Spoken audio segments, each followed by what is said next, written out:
Uh, Meowdy. Meowdy. There is the first voice. We now have a second person entering the chat. Meowdy. Uh, hello.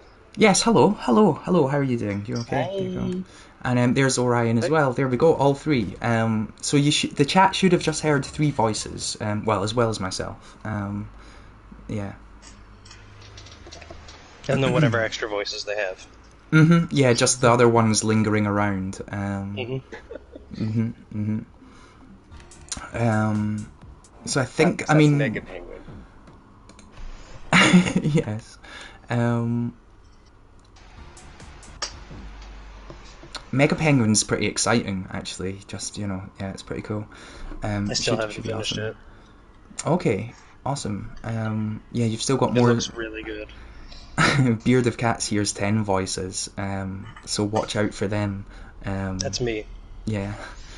Um, so I think everyone's here. Okay, so officially, um, hi. Hey. I'm joined here by Orion Valentine, Hello. ImpotantMink, Howdy. and Venwave. Hey. And over the past month, along with Pudazuka, they have been putting together a pride parade within Dreams. And they put together this collection which contained templates for people to create their own elements for the parade. And, I'm really excited to see what comes of this. I think it's an amazing thing that they've done, and thank you for coming on to talk to me about it.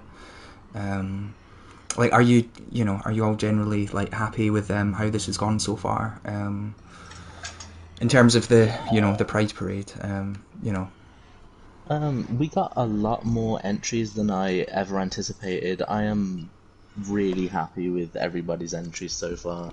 I say so far, it's finished, but yeah. Yeah. Yeah, it was really cool to see a lot of the floats come in really quickly. Like, really excited right away. Yeah, ups and downs for me.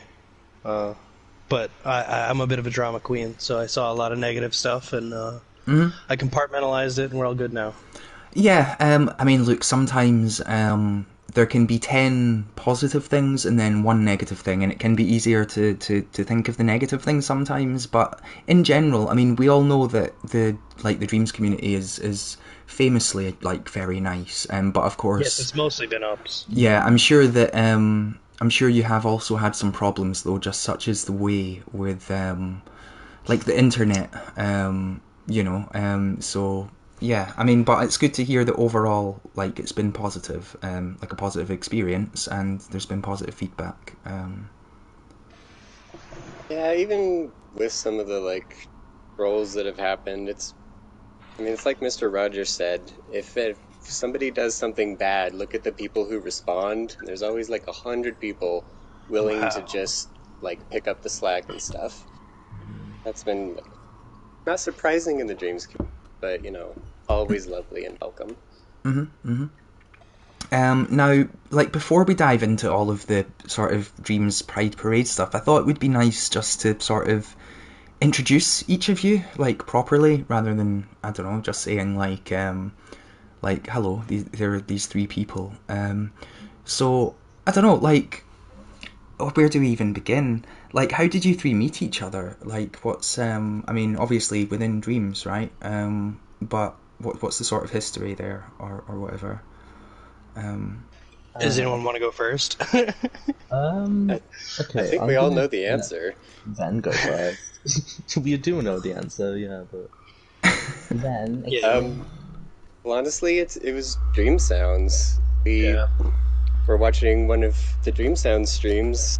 I don't know which one. It feels like Mhm. it's been a lifetime, but I don't know. We just started watching and bonded over liking dream music and weird stuff, Weird stuff. and Hmm. yeah, it Mhm. just felt really natural, and we've just become friends outside of Dream Sounds now. Talk all the time. I know, yeah, that's awesome. I didn't mean for it to be such a loaded question because I did know the answer as well. And as soon as I asked it, I thought, Yeah. like, oh my god, like, but it's just a little introduction. because it's important to like just to introduce each of you, I suppose. Like, I mean, Orion Valentine, I'll just start off here, right? I mean, have you been into Dreams since the beta, right? What sort of got you first into it or whatever? I've been in it since. Wait, I missed the beta, which is annoying at times. But I did catch the next one. The early access? Yeah, that's the one. Sorry. Yeah, I saw it at E3 in 2016, and as soon as I saw it, I was like, I really want that so much. It's like everything that I've wanted. So I was kind of sat there 2 minutes before the game released, just thinking that it's going to be like a really tough thing to get into, like a limited amount of people could get early access, but luckily I think they extended it, so that was really, really fortunate. No, that's cool. And yeah, I guess, you know, once you got into it, there was just no looking back, right? And Yeah. you know, I'm just scrolling your profile here. I can see how much stuff you've made. It's incredible. It's amazing to have that outlet. Yeah, some of the stuff that I did start with, I think with a lot of people is kind of like, oh, I want to make my ideal copyright game, you know, the one that I've always dreamed of. So yeah, Yeah. it took me a little while to sort of start creating some original stuff.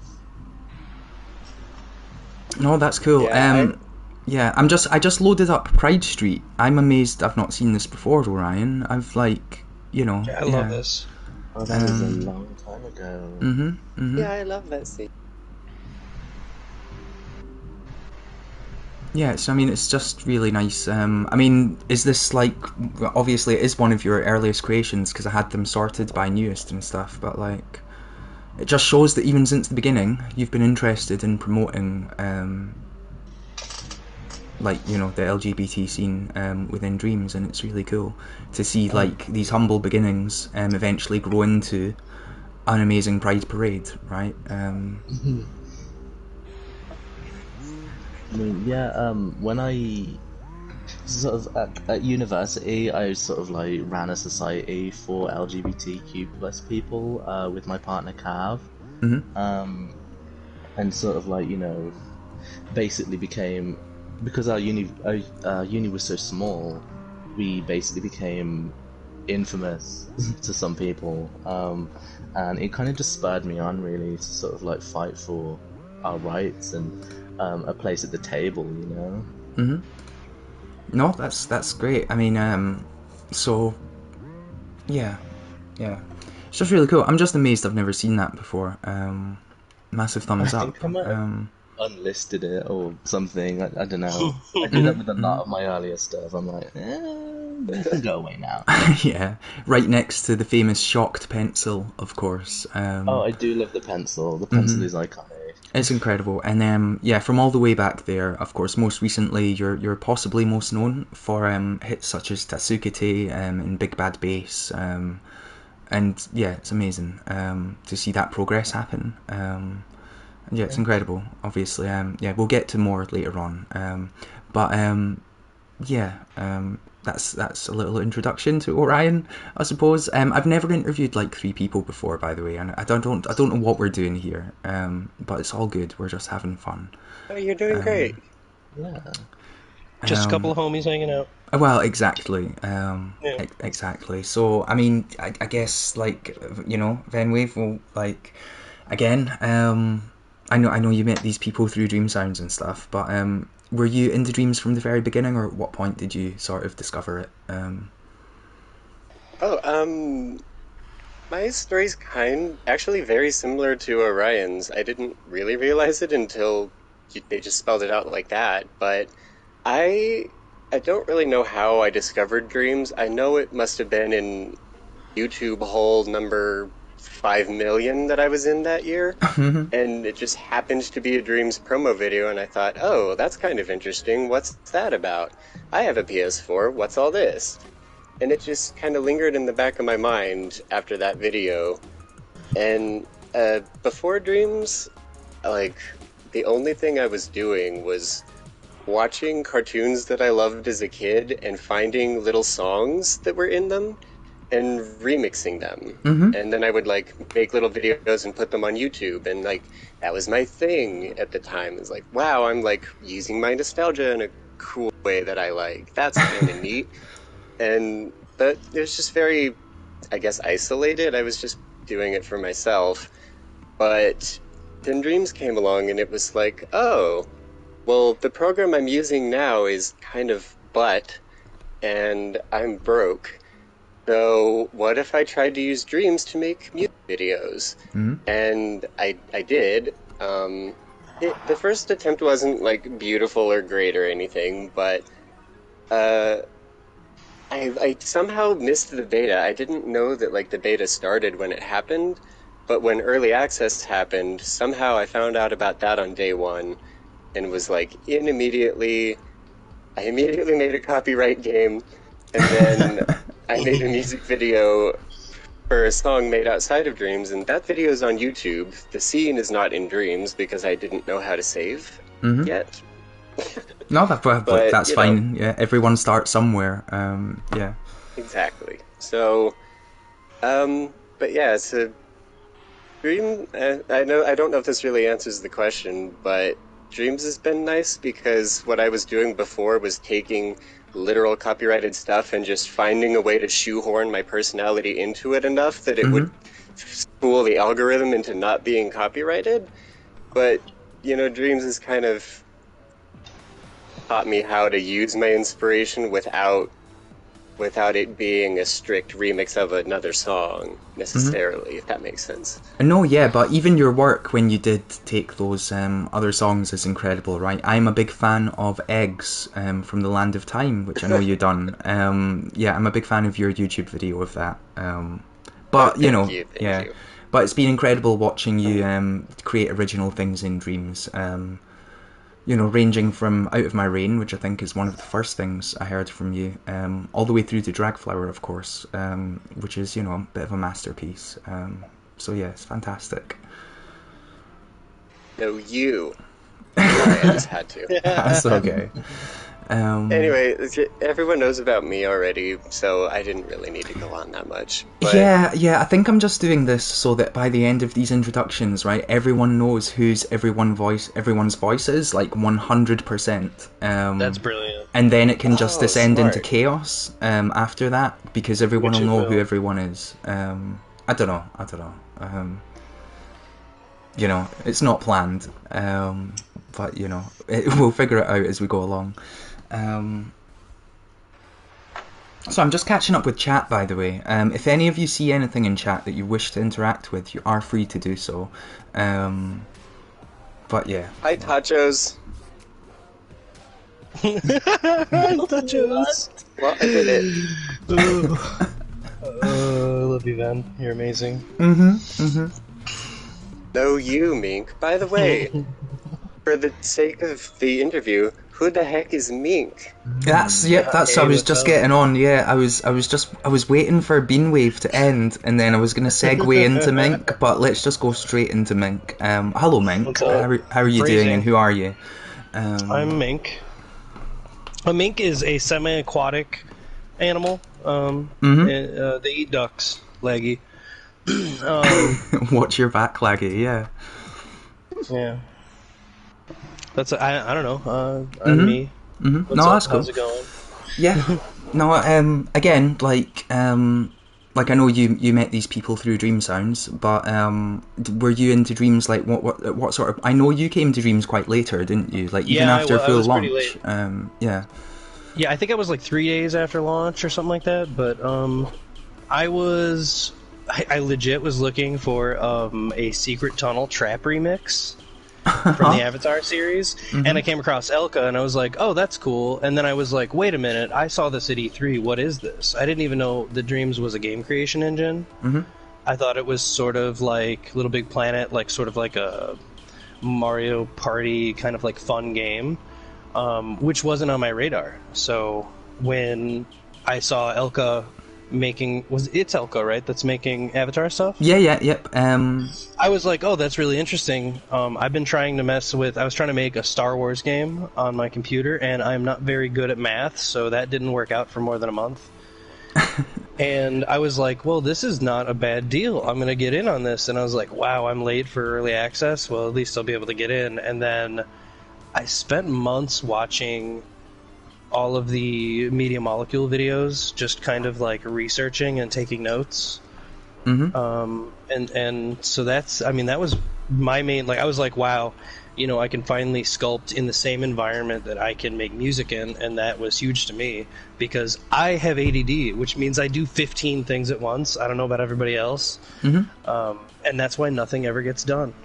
No, I understand the feeling. I mean, I don't have ADD, but I'm often having to do multiple things at once. So then, yeah, I understand to a certain extent. Like, but again, it's amazing that you got into Dreams and discovered like how sort of accessible that is, because you don't need to know maths to make stuff in this, do you? Exactly. Yeah. I mean, I suppose you would for certain things, obviously, but you know. But even then, I mean, yeah. a lot of it's just trial and error, you know? Yeah, as far as strict math goes, like before Dreams, I was basically using like a slightly more advanced version of Windows Movie Maker, which is to say very simple video editing, and Photoshop. And I've noticed that the skills that I picked up from Photoshop and just basic video editing translated into Dreams timelines, like almost one-to-one. It's very accessible. Again, it's awesome to hear. And what we're watching here is Mink OS. And yeah, I love this Mink. It is. It's still a whip. Wow. Yeah. Is this going to be like a 2-year project by the time it's done? Just like everything else I do, yeah.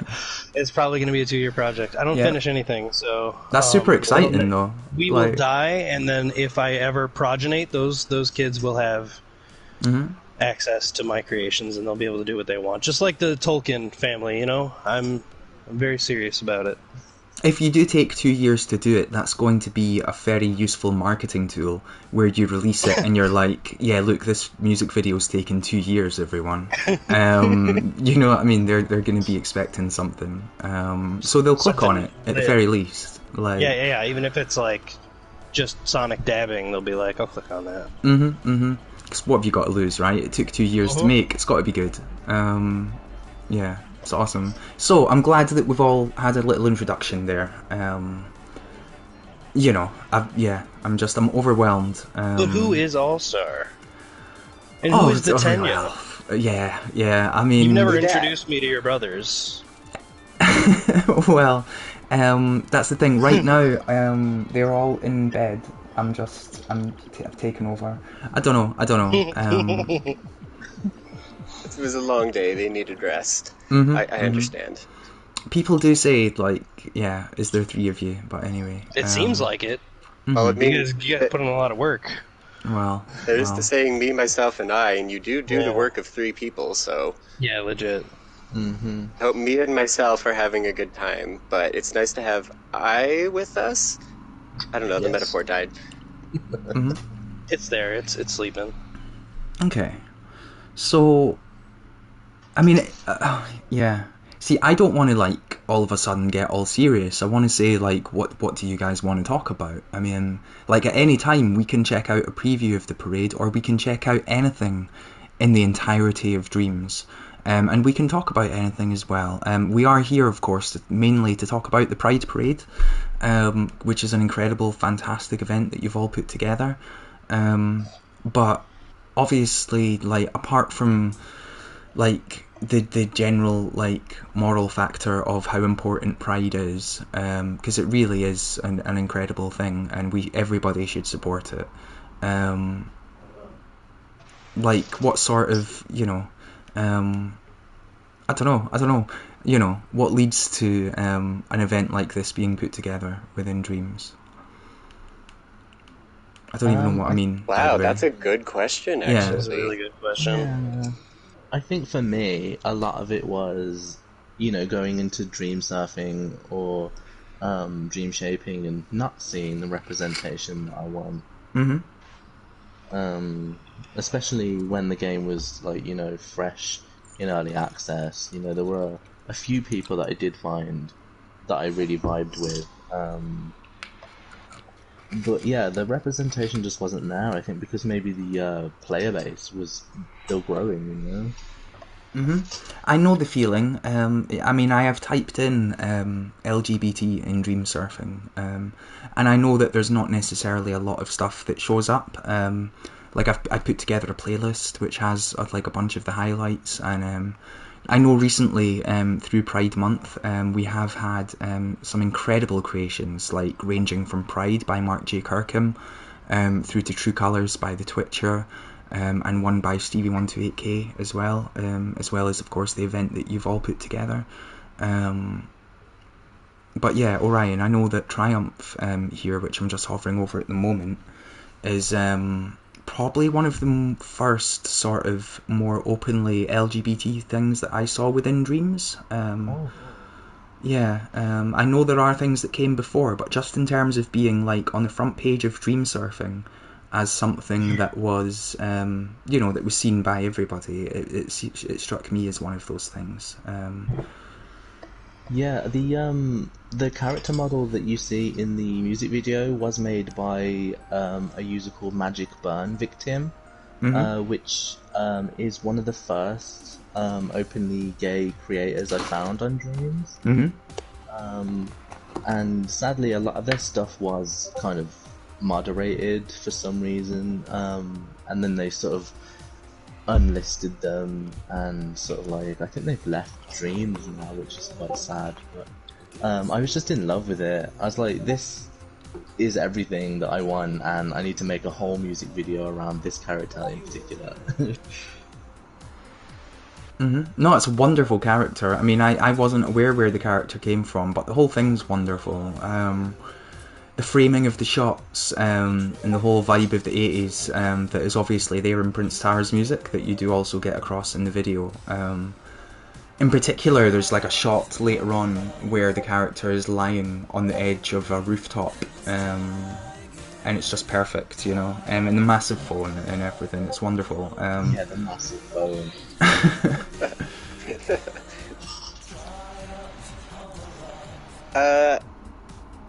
I wasn't really asked, but from my perspective about LGBT stuff, I think I don't want to call them out by name, so I'll just say throughout early access and for a while after Dreams launched, there was a molecule who also streamed sometimes, and they happened to be a part of the LGBT community, and I thought it was really nice that, like, they wore it proudly. It wasn't something that they hid, but it was just treated kind of matter of fact, like, yes, I am in this space, so what? Just as anybody else would be. And I really appreciated that energy, and I guess being part of a Pride event now, that's kind of what I wanted to keep going. Like carrying the torch. Yeah, now that molecule, she's moved on to other jobs, and I'm very happy for her then. And then, I'm looking forward to whatever they do in the future, but I think they did leave an important legacy of just matter of fact, yes, I am here in this space, and it doesn't make a difference in how I do my job. And I just think that's really important to send, especially to younger users in Dreams, that you are allowed to just be, it's fine. Yeah, yeah. See, look, okay. I'm heterosexual, and I've not grown up with the same experiences that someone who is not has grown up with, and I can't imagine like how difficult it potentially has been. I'm not, I mean, you'd be surprised how much we have similar. Like, we have similar experiences. It's just there's a couple things that we don't. Like, I didn't play soccer. I'm sure some of us have played soccer. I didn't play soccer. But that's not an experience that I had, so I can't speak on that one. You know what I mean? Like, I did. We have a similar childhood. It's just there were some things that we didn't experience the same, and that's it. I think it's that. I don't think it's as big of a deal as a lot of people would like to imagine it is. It shouldn't be a big deal. I mean, exactly. it should. I mean, no one. It's just part of our life, Yeah. I guess in the same way that like you don't partake in meat. You know, Mhm. that's not. I love meat, and I will eat it until I die, and I'm not going to get in anyone's face about it. You know, that's just the way I look at it. You're exactly spot on. I mean, yeah. I mean, look, we are all fans and supporters of the same moral causes here. Ultimately, I mean, apart from the meat thing, forget what I just, you know what I mean in general. Though. I mean, actually, if we got deeper on that one, I do support you on that one. I do support the moral aspect of that. I also, however, am so lazy, but that's another conversation. Okay, cool. Sorry, we're just watching this rainbow music emitter there by Princess Cowboy. Really nice. Yeah. Anyway. That's hypnotic. I mean, do any of you have any specific favourite like creations within Dreams, either by yourselves or anyone else, which gets across Pride? I know recently, of course, we've had these incredible creations by Mark J. Kirkham and the Twitcher here, and of course we've got your Pride event coming up as well. But yeah. I am a huge fan of Pearly Perkit.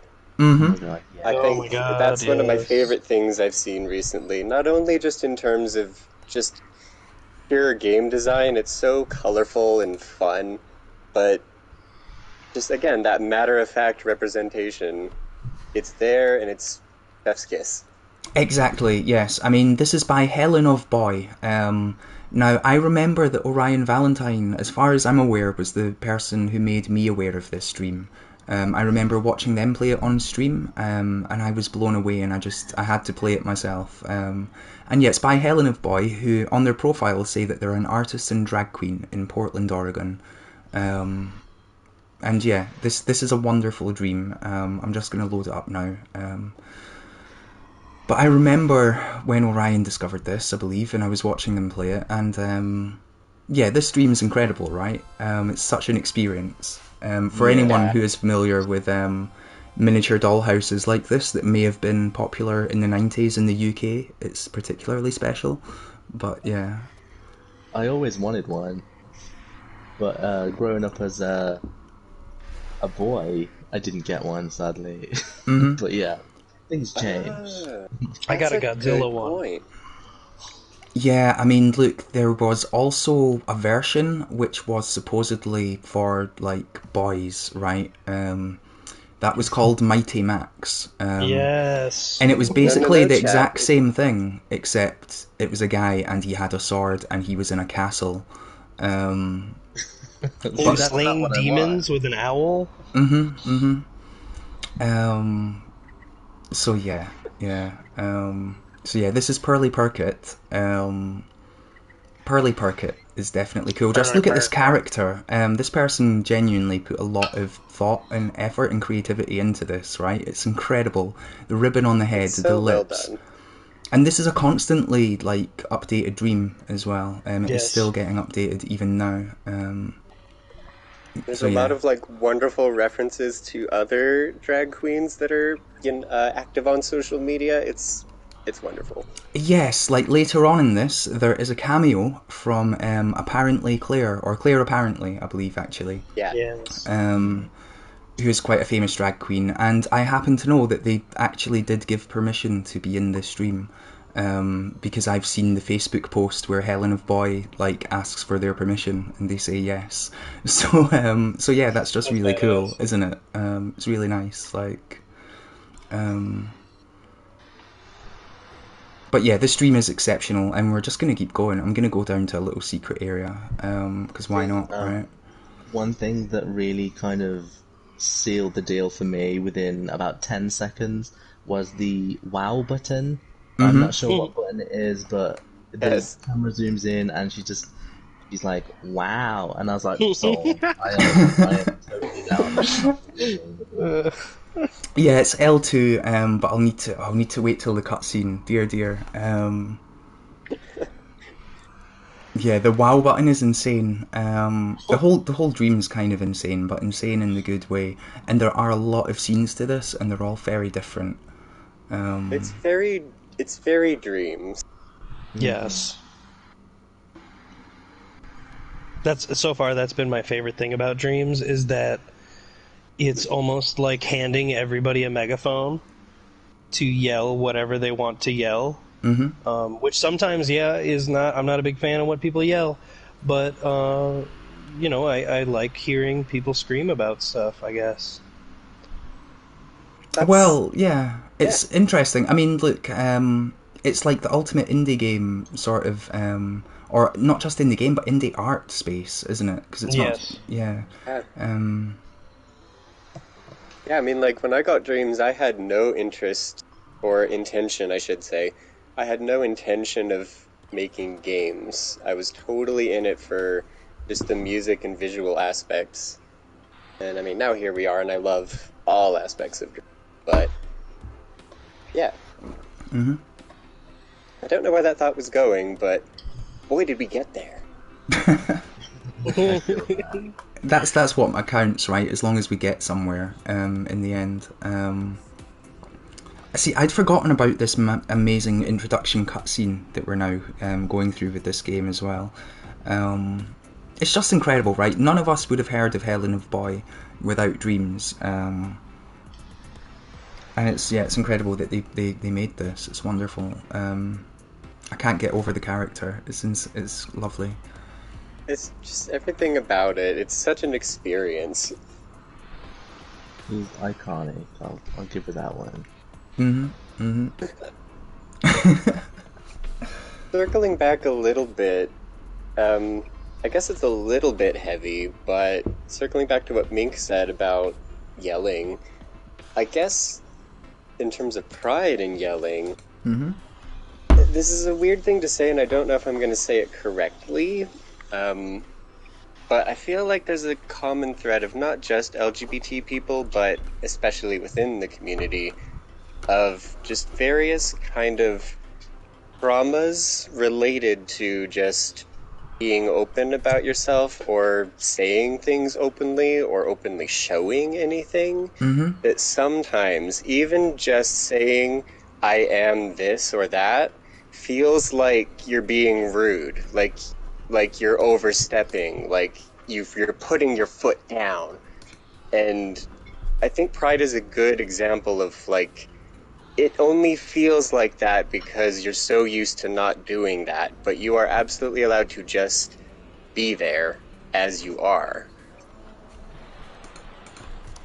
And so if it feels like shouting sometimes, but yeah, I think Pride is a good opportunity to just be like, maybe I'm not really shouting, maybe we're just like singing to this loud music that's playing. Yeah. Well, Or at least that- we're all yeah. shouting together, that kind of Yeah. community there, and just saying, like, it's fine if we're yelling about this, I think sometimes that controversy that you mentioned about, I don't know, like people sort of finding something out about someone else from the Dreams community and then being annoyed about it.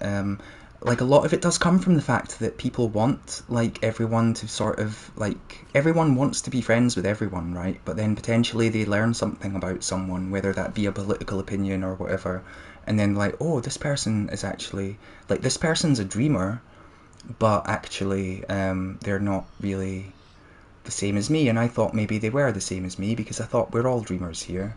I don't know, so I think that maybe leads to an extra level of offence sometimes, like because people previously thought like, hey, we're the same. I don't know. Does that any of that even make sense? It Yes. does make sense. Yeah, I hear what you're saying. I guess I don't really feel that way a lot, but I definitely see what you're saying. Sorry, it's just you gave us a lot to think about there. Yeah, that's a, Well, that's a sorry. rough one. Yeah. No, it's okay. I think- Sorry to interrupt.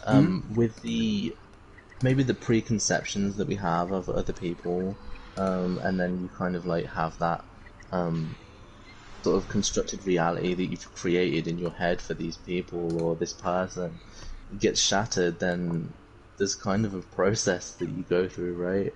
I've had some experiences with some dreamers, that maybe have like been smoothed over, or maybe I've used the block button, but it's just, I think it's human nature at the end of the day. If something is so different to your worldview that you just can't get over it, I think it's just happens.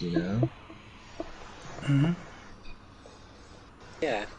And I think a lot of the Pride stuff for the last month, we've been kicking up a bit of a storm.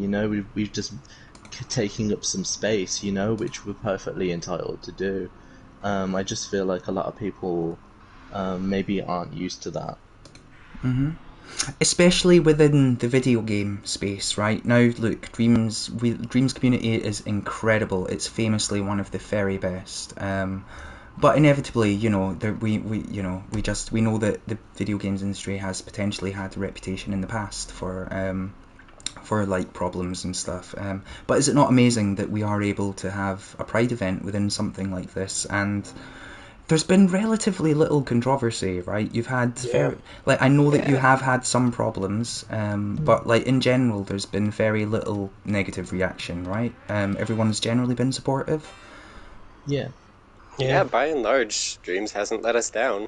I mean, there's a couple bad apples, but I mean, they stand out in an otherwise beautiful orchard. And we'll just use them for fertilizer anyway. Yeah. Have a little like flower garden at the parade, and they're just the fertilizer for it. That's a really good idea.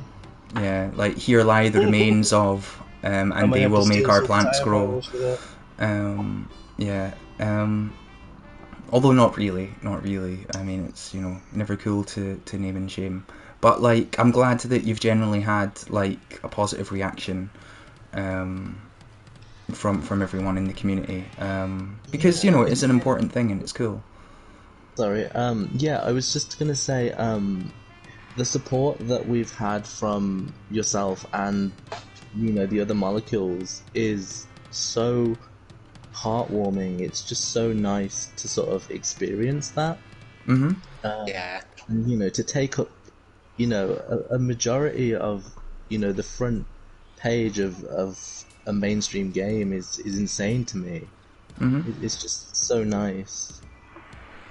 Yeah, I mean, I should add, like, you've had a banner on the front page of Dream Surfing for the whole month, which is incredible.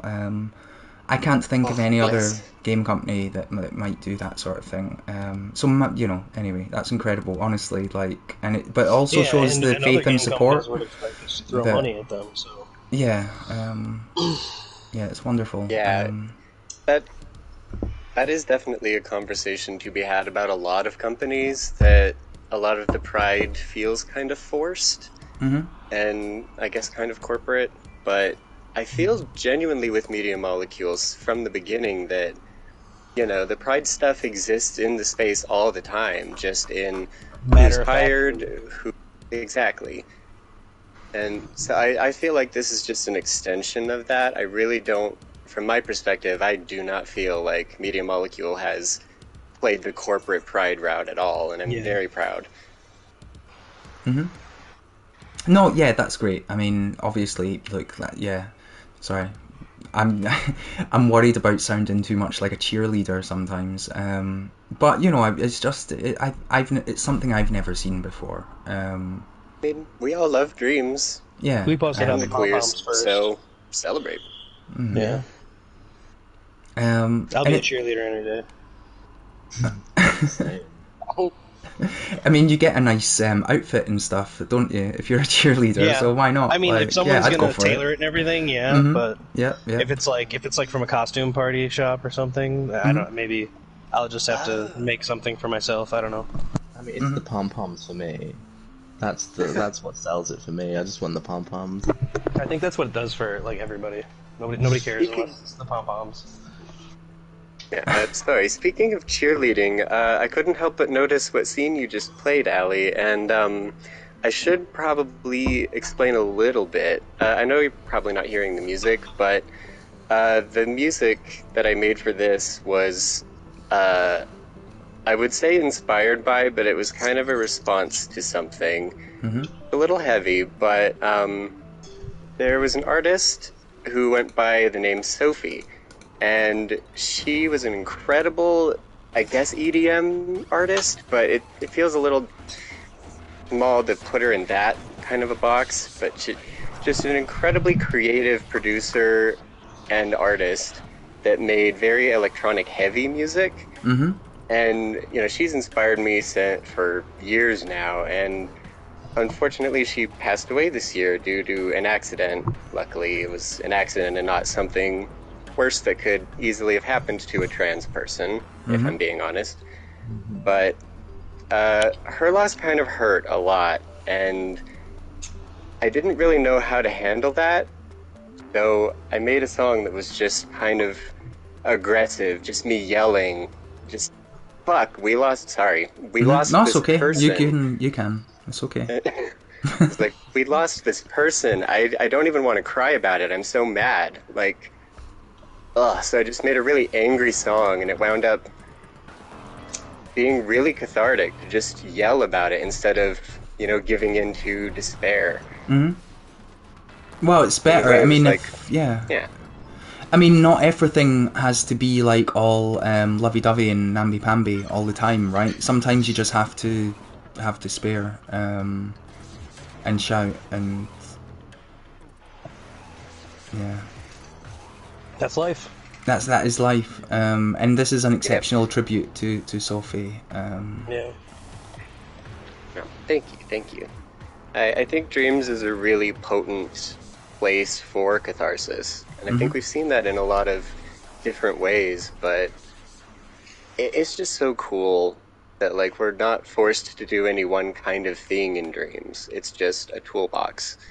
And a lot of creative tools kind of don't give as much freedom as they seem, but Dreams does.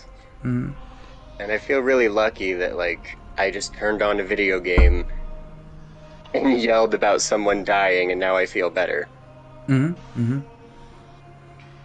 Isn't that incredible? Yeah. That's just the human way, though, isn't it? We need a release of emotion of some sort. We just need to get it out there, right? Like, it's good to communicate, even if that communication is into, like, a DualShock controller, right? Because you're just getting it out there. You're getting things out.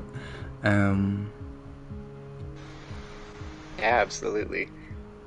That's really funny because, I mean, I feel like that's, if you draw the comparison between any instrument and any musician that plays an instrument, you'd have the same connection. Like, as a guitar player, Dreams has been kind of like another instrument with just different applications. And so, like, I still process things the same way that I do on a guitar, just almost like it's in a different scale or it's in a different tune, you know what I mean? So I think, like, as an artist outside of Dreams, which our artist inside of Dreams, this is my whole point, we're all the same artists, you know, whether you play an instrument or you paint, whether you don't do anything IRL and you do things in Dreams specifically, it is just another palette for you to paint with, and whatever you're painting is valid.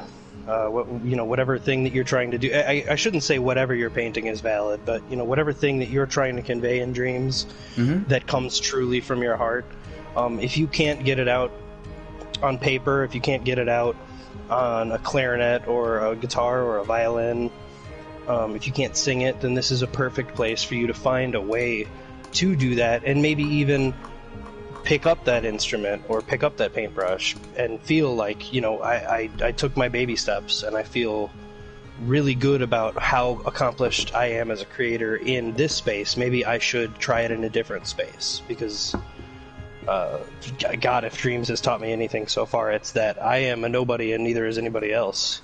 You aren't.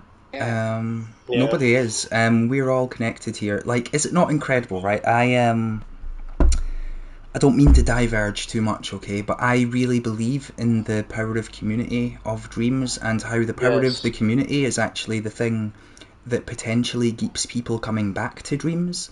Like, the more connected that somebody is to the community, then the more they come back, the more they care, the more they engage, The more they make, Yeah. the more they play. And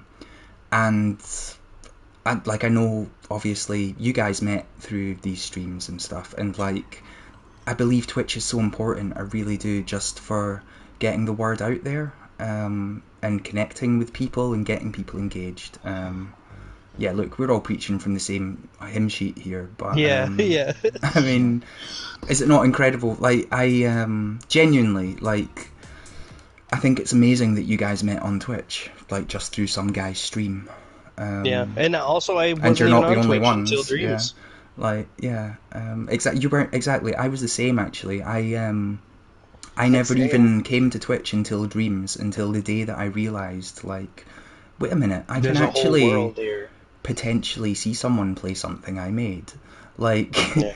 and then, yeah, obviously you just get into the community and you're into everyone, and like, yeah, it's incredible. It is really cool. But like coming from I guess the YouTube world, and I was nobody. I still am nobody in the YouTube world. Like, just to preface that, I'm a nobody. But in the YouTube world, I was kind of used to this. I don't know how to word it, but I guess it's kind of a power dynamic of like the big creators are the ones who inspire the rest. And they're up on this pedestal, they're in their ivory tower, you don't talk to them. They will not look at your messages, they are busy inspiring you. And then coming into Dreams, it was nice to be like, oh wow, look at this amazing, for example, look at Arts Therapy, this is so like well done and fun, like I bet that guy is so busy answering fan mail, and he might be, but he also streams and is in chat all the time. And you know who I'm talking about, it's Keld, but Oh my god, you were talking about Cal that's this what I whole mean. time? It's really cool that, like, in Dreams, there isn't so much of a power dynamic. It's more level field of, like, this amazingly talented person made a really talented dream, and also, they're kind of just a dork who will watch me do stuff in Dreams, even if I suck. Exactly what I mean. And I love that about Dreams. Yeah. It really is, like, people come together in ways that I've not seen before in other gaming communities. It really is exceptional. And yeah, even, you know, the big fish, Keld, the big fish, sitting at the table. Don't even know, that's not a saying. That I don't even know what. It is now. Yeah, It is now. yeah. Hey, all the big fish are invited to this Pride. Pride lasts all year. Fight me. And they're all sitting at a table. Yeah, like the big fish sitting at a table. It's a huge table. There's a lot of seats. They're wearing a tux at least. Did they get dolled up? I'm wearing a hope so. Tux t-shirt. Oh, I'm glad that you got dressed for the occasion. Thank you. That's that's more than I've done. But thank you, much respect. Hey Mink, I'm looking at your burger in a can, by the way, and I love it. Yes. Yeah, Thank you. Can you read Korean? I can't, but does that say vegan burger in a can? I also cannot read Korean, so as far as I know, it says cheeseburger in a can. It says vegan at the top, and then it says cheeseburger at the bottom. So that's vegan cheese burger. That's awesome. And then on the back it says, now with even more vegans. Well. Now that's a tricky one, right? Thanks for the thumb. Yeah, no problem. Pierogi loved it, and I can't wait to do more Korean cans for pierogi. Korean cans. Yeah, I can't wait either. And of course we've got Mink's slimy burgers here as well. Which again, I'm a big fan of Mink's slimy burgers. I'm just glad that Danny has given me some room in Patient Patrol. Danny's really cool. If you guys don't know who Danny is, Danny Kaka, which I mean really, like, you guys should probably know who Danny Kaka is, but if you don't, go check out Danny Kaka. He's really cool. Yeah, I mean, look, massive shout out Danny Kaka. There we go. Venwave's done it. That's Thanks, incredible multitasking, Venwave, to be on an interview and also giving shout outs at the same time. Like, Yeah, you got to impress the people, you know.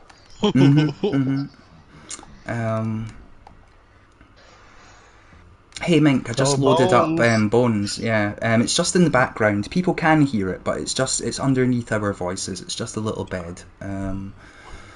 But like, yeah, I mean Bones, Mink, I love your music. Thank you. What's your main influences? Like, did you make music before Dreams? I know you mentioned playing guitar, so I'm sure you did. Yeah, I grew up in a super musical household. I'm really into vaporwave and hip hop. Like I grew up listening to a lot of hip hop. That was like a big part of my life as a kid.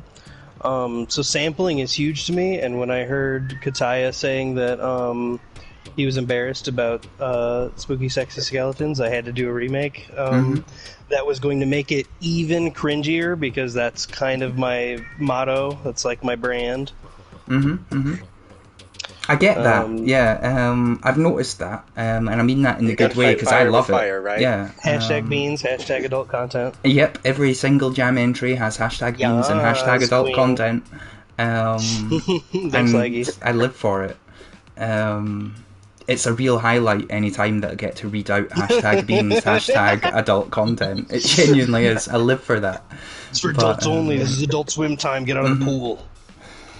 Oh my god, the reference. But yeah, so I mean that's I don't take myself too seriously. I think it's important to literally not care about what you're doing. There's one thing I take really seriously, and that's the one RPG that's never going to get published. But my music has literally just been an expression of how in the hell do I do. Oh, and we may have just lost Mink. Or is it me? Oh, I think it's just you. I still hear me. Oh, okay. Yeah, I hear me. Hold on. Okay. I think This Ellie and happens me got sometimes. disconnected. Oh. Banana in the Banana. chat if you can hear me. Oh, I can hear Mink now. Can you hear me? Was the last thing I said? Did it have anything to do with onions? No onions or cheeseburgers. Okay. What was it? What was the last thing I said? I don't know. I got distracted, man. I like, you know me. I'm like so short term. I'm just like You're also all over the place. We're both. This whole chat is a tornado. It really is. It's a tornado going down to the Controlled downtown. chaos. But I love a bit of Bones, and I think we all do. Of course. So yeah, look, that was weird. It seems like I dipped out for a second or so, possibly. I don't know. I mean, although it's strange because I couldn't hear Mink anymore, yet I could hear everyone else. What did I say, guys? What did I say? Well, I wasn't There are listening, sometimes- sorry. Hey, There are Mink. sometimes when playing other games that the PlayStation does that. Sorry. Me? No, you're okay. Yeah? No, I was just going to say, like, was this the last time that you remixed Bones? Actually, I go into that a lot and try and clean it up. 'Cause I think It Okay. could be really cool. I think that song could be really cool. I like it. I like. All I did was take his bass and drums and stagger them and copy them. I think it is really cool. You say it could be really cool. I think it is And really sampled. cool. But yeah. Well, art is subjective. Exactly. Exactly. That's not art, though, but art's subjective.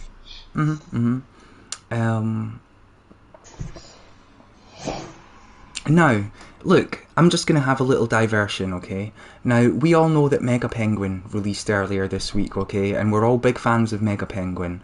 But, like, do you think that Mega Penguin is a very inclusive thing? Because I'm starting, like, I saw a discussion, like a few days ago, where people were saying, hey, look, Mega Penguin is awesome, he's just Mega Penguin, and, like, he is what he is, no one questions it, and no one cares, he's just living his best life, and he's vibing. And also he can be anything you want him to be. I don't know, right? Like, Mega Penguin's pretty cool, right? No, I'm really psyched about the idea. I personally, my favorite thing that I've seen so far, I think most of us probably have by now, but somebody made Megan Penguin, and I think that's fantastic. Yeah, that was Dry Rub. That was fantastic, the Megan Penguin, yes. I played it on the stream earlier on. It's by Verbal Creative. And And yeah, I'm excited for that. He's released a teaser trailer for a future project involving Megan Penguin, and that should be cool. But yeah, it's just the fact that he's vibing, he's just doing his own thing. I don't know, sorry. I just, I believe, yeah, it was just an interesting thing I saw, because he can be whatever you want him to be, and it's amazing to write your own sort of lore onto characters. Because, look, someone is making Megan Penguin, but you could make, like, Michael Penguin or something as well. I don't know, it doesn't even work. But, like, it could be anything. I had an idea for Mega Penguin. I'm sure somebody else will come up with this idea as well and execute it much better than I could. But I like the idea of Nega Penguin, like the opposite of Mega Penguin, like fighting your counterpart. I think that's really cool. But I'm sure somebody else will take that concept and do it much better than I ever could. And I look forward to that. I love that. Although at the same time, if you spend your whole life waiting for other people to do things, then they're just not going to do them sometimes, right? We're gonna have to make Nega Penguin potentially. Squad. Well, if anybody likes that idea and would like to collaborate, hit me up in like a month. But hit me up. Now. Okay, maybe we can get into that later where you just said hit me up in a month, because I am excited for the future projects coming from all of you. But yeah, perhaps we should leave that as a little tease for later on. We've not even looked at the Pride Parade hub, by the way, and this is a work in progress. But it's an amazing little sneak peek. Yeah, I don't know. Alright, let's do it. Okay. Yeah, but let's do it. okay. I'm just kidding. Yeah, let's do it. But also, I was just going to say, like, what sort of, like, Pride representation have you previously seen within video games and stuff? Have you got any particular highlights from any of you, or just general sort of LGBT QIA representation and stuff? I have a favorite, but anybody else? Would you like to answer first? You go first. Okay. I guess it has been my favorite just because I haven't seen any other representation like this in a video game. Although, if I had to critique it, I would say it's not great representation because it basically amounts to this character is this, period. And I would like it to be a little bit more than that, but the game Knights by Sega is technically non-binary, and I really like that. Because if you don't know anything about that game, it's basically about children going into a dream world, and because it's a dream world, the main character wouldn't necessarily have a gender, and it makes sense in a dream world especially. But I like how it translates into real life. That the hero of your dreams doesn't necessarily have a gender, would they? They're just magic, and they fly, and they love you. And I think that's really cool. I would like to see more, genderless characters. No, that is incredible. Androgynous likeness is definitely something that should be explored more. And, like, within video game characters, right? Because, yeah, why not? Like, and, yeah, I was going to say something, by the way, and then I just distracted myself by remembering the word androgynousness.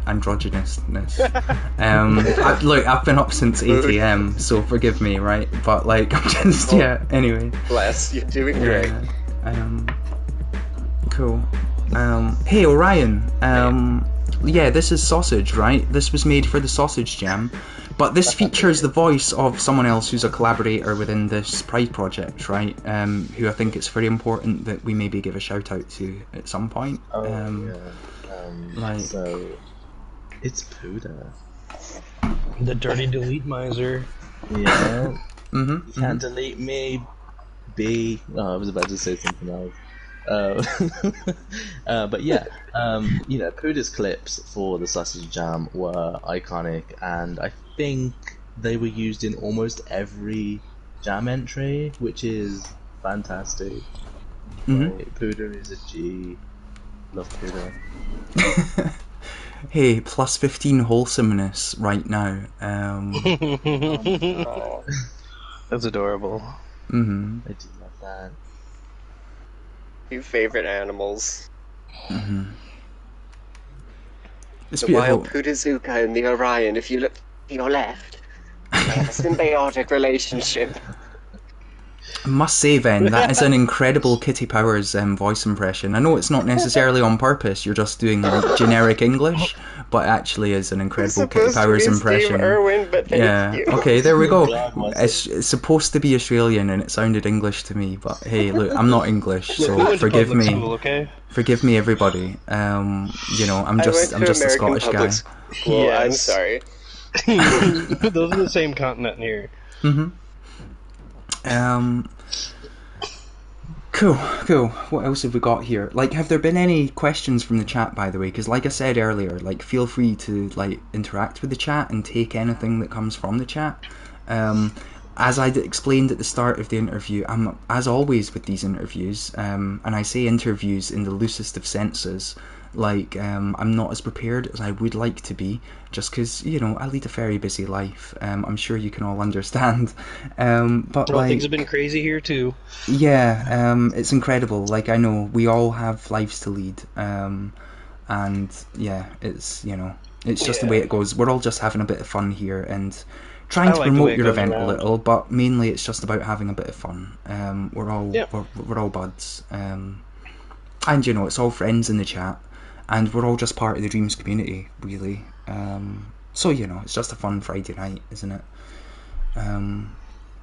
But that was great to hear about Nights and Dreams. I mean, has anyone else got any more sort of favourites from their own personal history? Like, I've heard of Lara Croft described as an icon before. I don't know, yes. like, I'm just saying, you know. I think with Lara Croft, as a character, I see her more as maybe asexual, you know, no real interest in love or relationships, just, you know, shooting things, like. But, my initial, like, relationship with Lara Croft as a character, I was instantly, I saw the character, you know, with, you know, the triangle boobs and just the, you know, the twin pistols, the short shorts, and I think as like a 10-year-old child, something clicked, and that's it, I was gay. You know, it's just one of the That's it. instant moment, you know? I love her.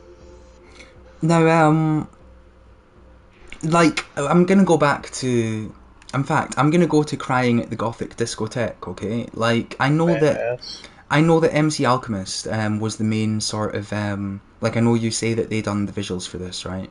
But presumably you gave them instructions of some sort. And is this like your You mean for Crying at the Discotheque? yeah, Crying at the Discotheque? Yeah, is this like one of your visions, yeah. or yeah? Collabed on it. I think he was quite busy, so I think about 90% of this was me. Yeah, yeah, but No, MC that's cool. Alchemist, absolutely a genius, and you know, you've all seen Big Bad Bass. He did the majority of visuals for the whole album and the album cover art as well. So yeah, he's really talented. No, that's exceptional. It's just, I'm just looking at Crying at the Gothic Discotheque, and I've been a fan of this ever since it came out. This is, of course, the bonus track on the Big Bad Bass album. And I just think, like, what an absolutely iconic queen. Like, like, I'm a fan of Drag Race, just for example, right? You know, it's a lot of fun watching Drag Race. RuPaul themselves are iconic, and yeah, like, what an iconic queen. Like, honestly, for me, this video here, like, this anthem, this song could be playing in clubs up and down the country, and this video really is iconic. So, you know, massive shout out. Yeah, when I spent the whole night creating this, I had no sleep, but I was tapped into like the gayest possible depths of myself, you know, and I'm sort of like, what would I like to see in a music video? And that is, you know, an evil woman with the highest heels and like the longest legs just stamping on a man's neck, you know? Whoa, come on. Hmm. Love She that. definitely Just has like, that look. Yeah. love that Sorry, energy Ven. in Yeah. dreams. Yeah. Energy. Yeah. That when you just like have an idea and you can't stop doing it, you just have to keep going. Hmm. Maybe I'm crazy like that, but I like that feeling a lot. It's a nice feeling, yeah. Maybe not the day afterwards, but you gotta sleep, right? Yeah. Look, when you've got to make it, you've got to make it. Like when you are in the zone, you're in the zone. I don't necessarily create things in dreams like very much nowadays. You know, I lean much more into the sort of curation side of things for obvious reasons. But I do remember that feeling of just being in the zone and making something and deciding that you're not going to sleep until you've finished making it. Like, yeah, it's really fun actually to not have to have no responsibility and other than to your own creative instinct and desire to finish this thing. Like, it's really cool, and massive congrats for pulling through with it. Because it's a fantastic song and a fantastic video. The whole album is, obviously. I just thought that this was iconic to load up. Oh yeah.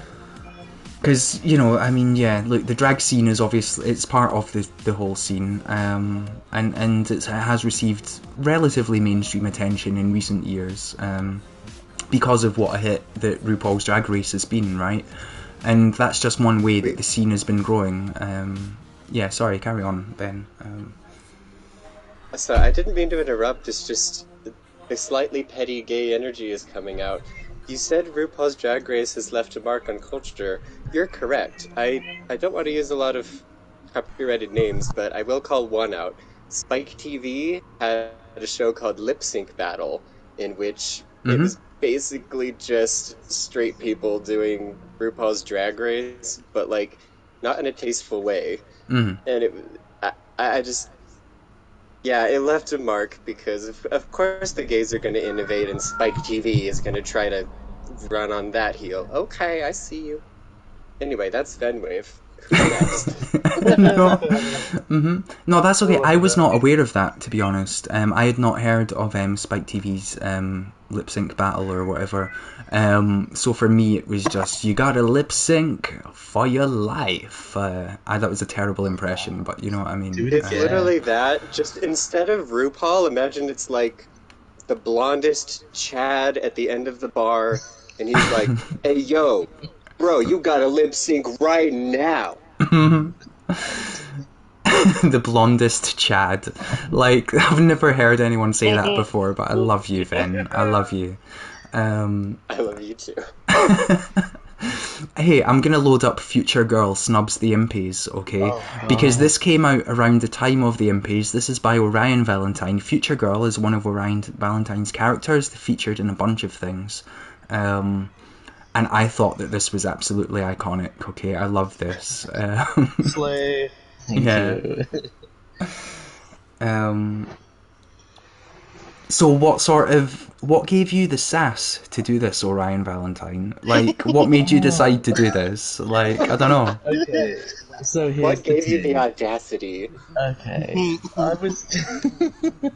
I don't know. I think when it gets to a point where all I'm seeing anywhere is impies, and the sort of, I don't know. Maybe it feels like a competition at some time, and it's like, okay, so everyone's doing their thing and everyone's voting for everybody else, and I don't know. I think I was just done with it, and Future Girl was done with it too. So she's not going. She's going somewhere else. She's going to like Pizza Hut or something. She's done. Yeah, she's got her own thing to Garbage do. pizza? That's fine. Yeah. It's honestly, it's amazing. It's one of my favourite impy scenes. And it doesn't even, I mean, it snubs the impies, but I just love it. I think it's incredible. Yeah, it's amazing.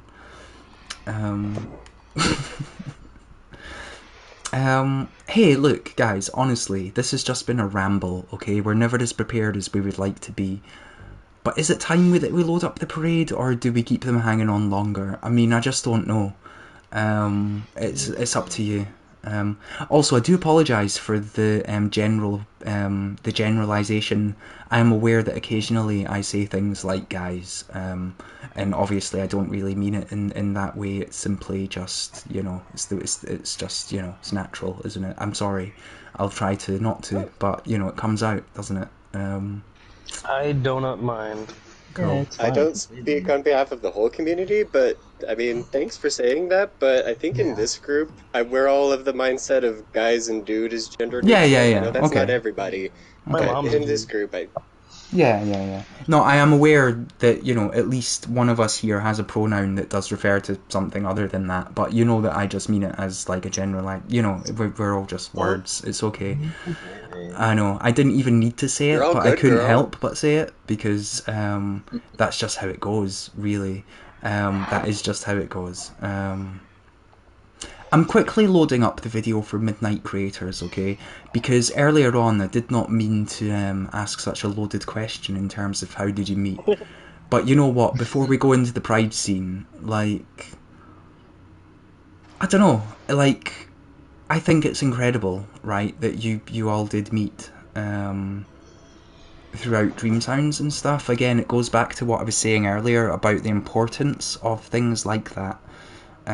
Which might not necessarily lead to incredible numbers, but they do lead to incredible relationships that develop between people, which ultimately are incredibly valuable to the Dreams ecosystem. I don't know. I just Yeah. yeah. It's weird to say that the Dreams tools alone are so mind-boggling. They're so freaking good. And I think that would motivate me to keep using the tool, but the sense of community around just other creators is absolutely what I guess keeps me inspired. Mhm. It's one thing for me to sit here and oh, I watched a cool cartoon. That'd be neat to make that technique in Dreams, which is all well and good. But it's almost more fun to be oh, my friends they're all going to be in this one chat today, and we can all vibe over the same music, and maybe we'll be inspired by the same music, and maybe we'll come back in a week with cool stuff that relates to an experience we had, and it's less isolated. Mhm. No, I mean, look, I totally understand, and it makes sense to me. I just feel like it's something that maybe is not necessarily always understood by everyone. Sometimes, we all live on Dreams Twitch, right? And we get the people who turn up to our streams and are they don't even say hello. They just say "play my dream," right? You know what I mean? Yeah. I don't think those people necessarily understand the importance of just sort of saying hello, right, and trying to become a part of the community or whatever. Potentially without I'm gonna say quote unquote suits might not realize it either, right? I don't know, man. I don't know. But it's really important, isn't it? It's complicated in a way because Dreams does make players and creators feel very empowered, and that's a very good thing. So in a way, I kind of understand, especially when starting out. In the back of my mind at least, was wow, it would be so cool if somebody saw this. And once I figured out Twitch was a thing, it's oh my god, what if somebody looks at something I made on stream? That would be so amazing. Mm-hmm. I can totally understand being hungry for that. It's just, it always goes over well if you're hey, what are you into? And if they say, oh, I only like first-person shooters, maybe don't send them a cute platformer you made. That just goes a long way. It just in reading the room and kind of joining the friendship that's been built rather than just presenting yourself at it in a way. I don't know. No, I understand completely. I just think it's incredible, right? I'm honestly not here to plug Dream Sounds, but it's people turn up on Monday nights and you genuinely build relationships with each other through hearing each other's music and through sharing each other's stuff through the jams, and even just sharing opinions in the chat. Like, it's incredible. And I know, like, I'm now going to mention Dreamflix by Keld and the Dreamixes by Keld and Gataya's Asset Jam and Freaky's weekly challenges. It's not just Dream Sounds, right? All of this stuff is important. It really is. I don't know. You know what I mean? It really is important.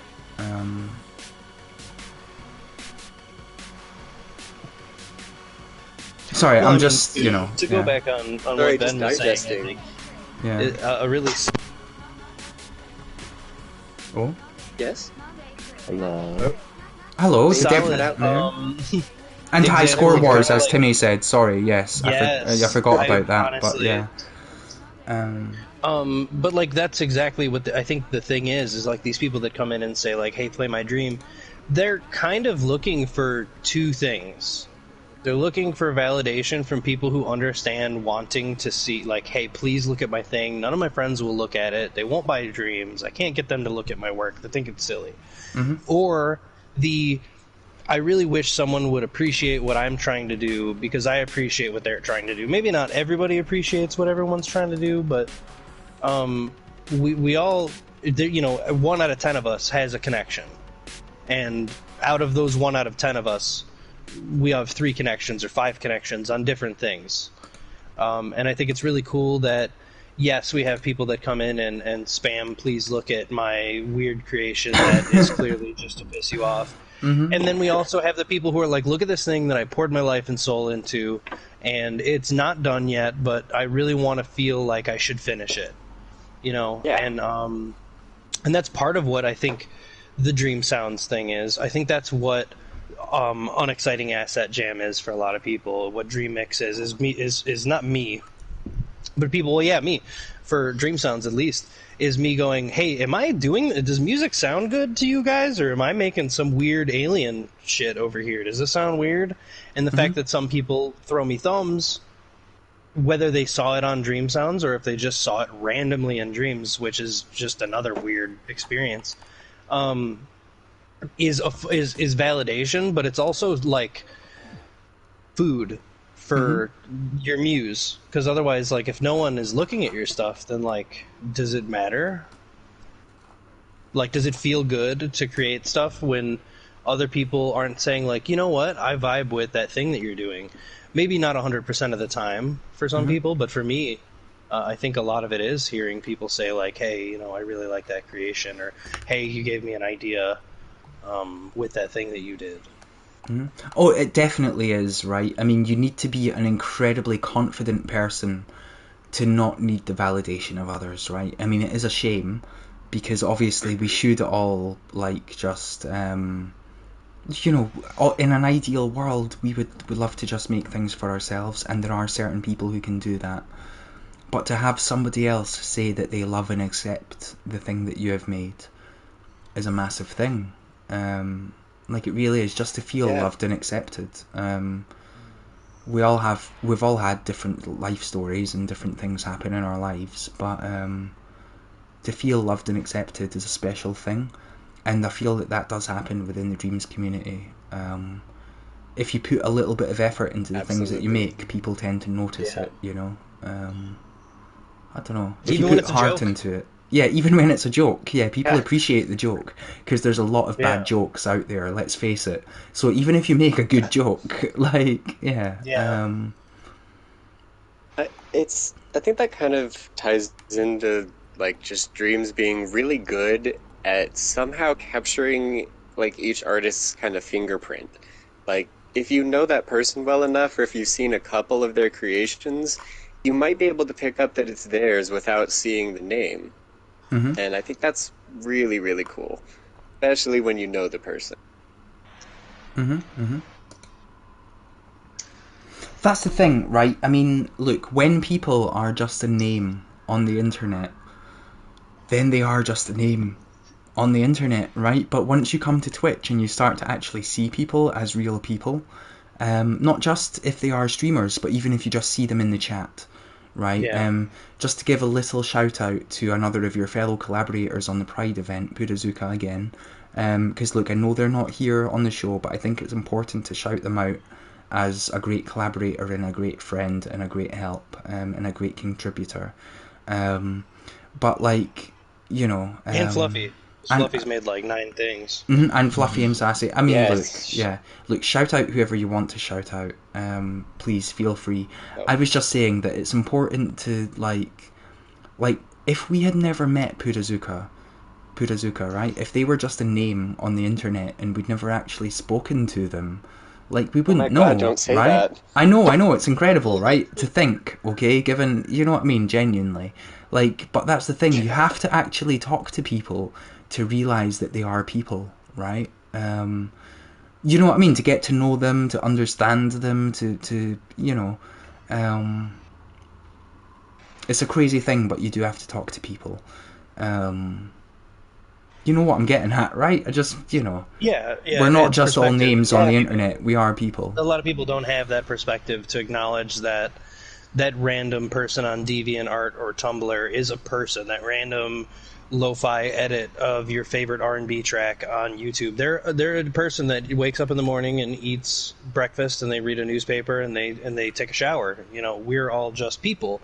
And we get caught up in just going, like Ven said earlier, that's that person, all they do is inspire. They're too busy inspiring to go to the bathroom. They don't go to the bathroom, that's all they do is inspire people. They don't eat, all they do is inspire people. And I think that that's what's cool about Dreams is that we are all vulnerable. We are all individual and not we're not on pedestals. Or we're all on pedestals, if anything. Actually, we all kind of lift each other up and say, like, look at this person's cool stuff. You know? No, it really is. It's incredible. Look, Orion, although pretty soon I'm going to call you Orion, just for a joke, okay? But, like, Orion, for now. Like, I'm about to load your Stonewall scene. Okay. Like, I'm sorry. Look, I'm trying to involve everyone as much as I can. I apologise. I'm just, like, rambling. But, like, this is an incredibly powerful scene to me. I love this scene and thank you for making it. And I remember the evening on which you first showed this to the world. Like, you were streaming, and you were doing specifically like an LGBT awareness stream in which you were also raising money, right? Yes. And I think you managed to raise about £200, which is Yeah. incredible. Honestly, it's fantastic for about 2 hours work. It's incredible. And yeah, I mean, obviously, you've like, in order to make a scene like this, you obviously feel really strongly about like LGBT history. Oh, Just, absolutely. Yeah, feel free to just, you know, talk. I don't know. Yeah. Yeah. Sorry. So Stonewall itself, you know, sort of led to the first recognized Pride. You know, but you know, as they say, the first Pride parade was a riot, which you know is kind of what I tried to convey in the scene. So you know, if people aren't aware of the history of Stonewall, I can give you a quick stopgap tour, which probably won't do it much justice, but I do implore you to sort of like, you know, have a look online, like if you're interested. It is a so rabbit hole. It is insane.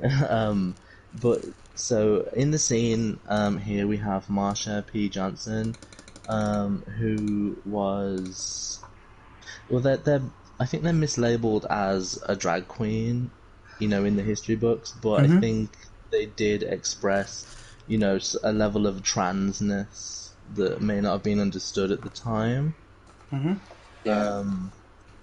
But yeah, as you know, being gay and well, anything, you know, in the community was kind of illegal back then. Police raids happened, you know, nightly in gay bars, and you know, people were arrested, and they think they just had enough, you know. I mean, who wouldn't? So you know, they stopped. They said no more. You know, this isn't okay, we're people too. So they fought back, and the history books, say that Marsha threw the first brick at Stonewall. And that as a concept is so powerful to me that a brick, just something that you build a house with, had such a profound effect. And just one small brick in a huge, building of, Oh, the building would have been made of thousands of bricks. Like, you know what I mean? So to think that just one brick can have an effect, it's incredible. But for an analogy's sake, that one brick was part of a huge building with thousands of bricks, which paved the way for more houses to be built. If you're still following the analogy, our rights as people to live and exist with basic respect from people and dignity and stuff like that. It's just from one brick. Yeah. No, it's incredible. The importance of standing up for what you believe in. And I'm now, just moving on from that, I'm now going to load a creation that came from Stevie128K a few weeks ago. It's called Keep the Flag Flying. I'm just going to play it and, let you all talk or let it play for itself. I don't know. How do you all feel about this? I mean, are you happy with the results of the Freaky Weekly Challenge that was set to Pride? It led to some incredible creations, didn't it? Between Mark J. Kirkham's and the Twitchers and stuff, yeah. Oh, absolutely. Any event that requires people to sort of interact with us as a community or interact within their community is it's amazing, I'm glad to have the representation and to know that the Dreamiverse is full of people that care like that. No, that's cool. Yeah. I think that the contrast is important here, because we tried, spoiler still, we tried for the most part to try and keep the Pride Hub that we're making a positive experience, which is very hard to do, let me tell you, because there is a lot of negative stuff that involves the LGBT community in every country. And I think it's really important to acknowledge that what we're capable of doing in Dreams right now is a privilege, and that we should feel good that we're capable of doing it, but we should also keep other people in every community in our hearts, because realistically, Pride isn't just for the LGBT community. We're standing up for everybody's rights when it comes to Pride. We want everyone to have the same rights. And that's what Pride was about in the first place, is the audacity that you could show up and require me to take off my clothes to show you what it says on my birth certificate instead of what I told you. Is an egregious thing to happen in a first world country. And it's really weird to think that happens in other countries, and yet I'm still complaining about things in the country that I live in, when I should be, I should complain about these things until I'm dead, until everybody has the same exact rights as I do. Preach. Yeah. It's such a powerful dream. Yeah. It is kind of hard to be totally uplifting when you're trying to kind of express to people who may not know or be as aware that, hey, I'm glad that you accept me. I know that you do, but I think you need to understand that your acceptance isn't as matter-of-fact as it feels. It's a big deal. And thank you feels like not quite enough, but I didn't. If that makes any sense. I do mean thank you. No, but it's I understand. Look, thank you is really big. Um, yeah, look, you shouldn't have to say thank you because it shouldn't have to be a thing, right? This should just be, yeah. So I've just commented when I maybe shouldn't have, but screw it. I'm morally correct. Oh No, no, I I'm. beat you into it. I'm sorry. It's okay. It's not your I fault. didn't mean to It's corner you. totally me. I'm just riffing. It's totally fine. Lukey's got my back, right? Anyway, right. We're morally in the right? But that is fantastic stuff. There's all sorts of creations here, and it's incredible, like, honestly. But there's still not enough. I don't believe there's enough. I think more people. I believe, I don't know, but I believe that there are a lot more people in Dreams who are like somewhere on the LGBT spectrum, right? Like just statistically, there's like definitely a lot more people within Dreams who are on that spectrum than there are people who have published things that claim to be on that spectrum. And I'm not saying that anyone who is on that spectrum has to publish a thing that reveals their identity in that way, because everyone has their own unique like priorities and interests and everything. But I'm just surprised. Yeah. Like, I would love to see more. I urge anyone who does have an interest in promoting this sort of thing to come up with creations which do promote it. I think it's incredibly important, and I think that Dreams is one of the few platforms within video games that actually allows people to get that sort of promotion across. Because, there's not that many user-generated content platforms, and let's face it, the other ones are not necessarily as open to this sort of thing as Dreams is. I think it's incredible the potential that we all have here. One thing that's, I think, on the easier side to do if you're trying to put representation in your game, but you're not sure where to start, or you just don't. It's fair to say that you want representation, but you don't want your entire game to be about that. I think that's also fair.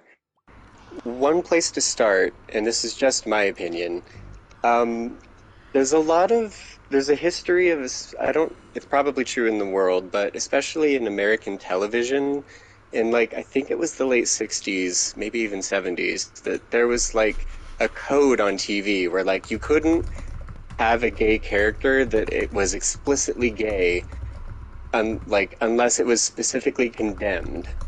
And the way that a lot of writers got around that was they wrote very gay characters, but they made them all the villains so that you could just write it off as like, oh, they're the villain. But now there's an unfortunate history of like all gayness on TV is associated with villainy. It's like, well, I think an easy place to start is just make a gay character who isn't a villain and go from there. Frankly. Well, exactly. I mean, there is no reason whatsoever why that should be the case. Like, I remember back, like, I've seen a lot of old TV shows and films and stuff, and it is quite crazy how oftentimes the villain is, yeah, it's actually quite crazy, isn't it? And as recently as like the late 90s, like one of my favorite shows, Powerpuff Girls, one of the main villains in that show is him. And if you already know, you already know. But he's basically a devil character, but literally in the gayest way possible. He has like, oh, the Powerpuff Girls, and I'm going to beat you. Like, he has way too much fun being a villain. He's clearly living his best life.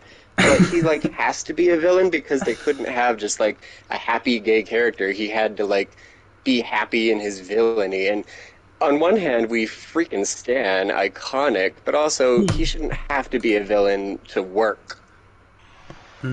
He shouldn't have to be, exactly. He really shouldn't have to be. And it is crazy, right? Because at the time, you don't necessarily think that that is a deliberate decision made by the producers or the writers or, the whatever. And potentially it's not even a deliberate decision by them, but it is subconscious. Because so often the villain, like people who are of that persuasion were made out to be the villains, right? Yeah, I'm really glad that the world does seem to be progressing. like for the better, for a positive manner. I know it's not perfect yet, but it is progressing, right? It's getting better. I would hope so. Anyway, do you think it's getting better? I don't know. With a heavy heart, I say yes. We still got a long way to go, but I think just the general conversation of people just talking about gay stuff or LGBT stuff, just in general, just making it a part of regular conversation goes a long way. Because now, like, I kind of remember, like, even 10 years ago, if you said the word gay, there'd be kind of a moment where everyone in the vicinity, like, their eyes would dart to you, like, what did you say? Mm-hmm. And now, like, even if they were accepting, it's just like a word that grabbed your attention. And now it's like a little bit less like that. You can say gay and, like, it doesn't necessarily raise the same eyebrow because it's like, oh, I know what gay is, who cares? Mm-hmm. And that's important.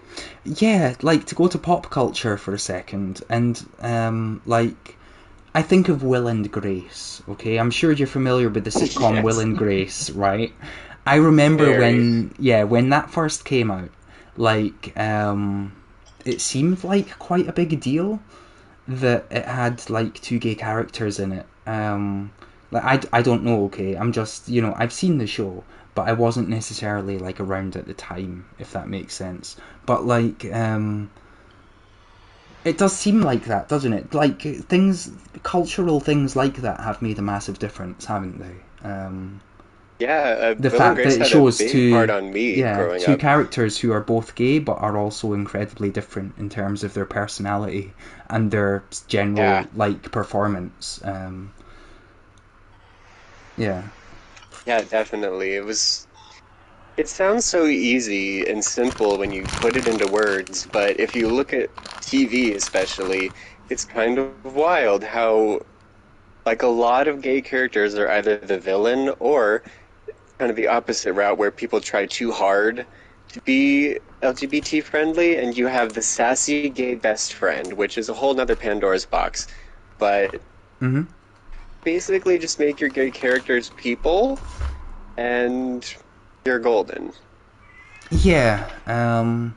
Like again, going back to like sort of popular cultural references and stuff. Like I remember an episode of Friends, right, where Chandler Bing's parents or mother or father, I think, well, technically their father is now a trans person, right? And like if you watch that episode nowadays, it's not really appropriate at all. And yet at the time, it was deemed to be appropriate, right? And that's just another example of how we've sort of come forward a bit. Like, not that there's a problem with his father being trans, just that the particular depiction of that character is a bit kind of Like dodgy. the reactions, Yeah, especially. yeah. I mean, I hope that makes sense. I'm just saying, like, it's interesting the way that No, pop yeah, culture absolutely. has helped us change things. And Yeah, hopefully Dreams will be like a catalyst for changing video game culture moving forward, potentially. I don't know. I don't that know. would be nice. I think Dreams Um, is a solid example of how video game culture really doesn't have a choice anymore. Like, this whole upcoming generation and current generation pretty much is like, hey, we don't care, and you guys are wasting our time being upset about it. Like, mhm. we just want to exist in the same space as you. And I think that a lot of creators are unapologetically doing that. And I think that Dreams is huge just because it gives a lot of young creators, and I say young, I mean like early creators. You know, whether you're 40 and it's your first game, you know, you're a young creator. But it's a space for us to be like, hey, I don't really care if you don't like this because I didn't make it for you. Mhm.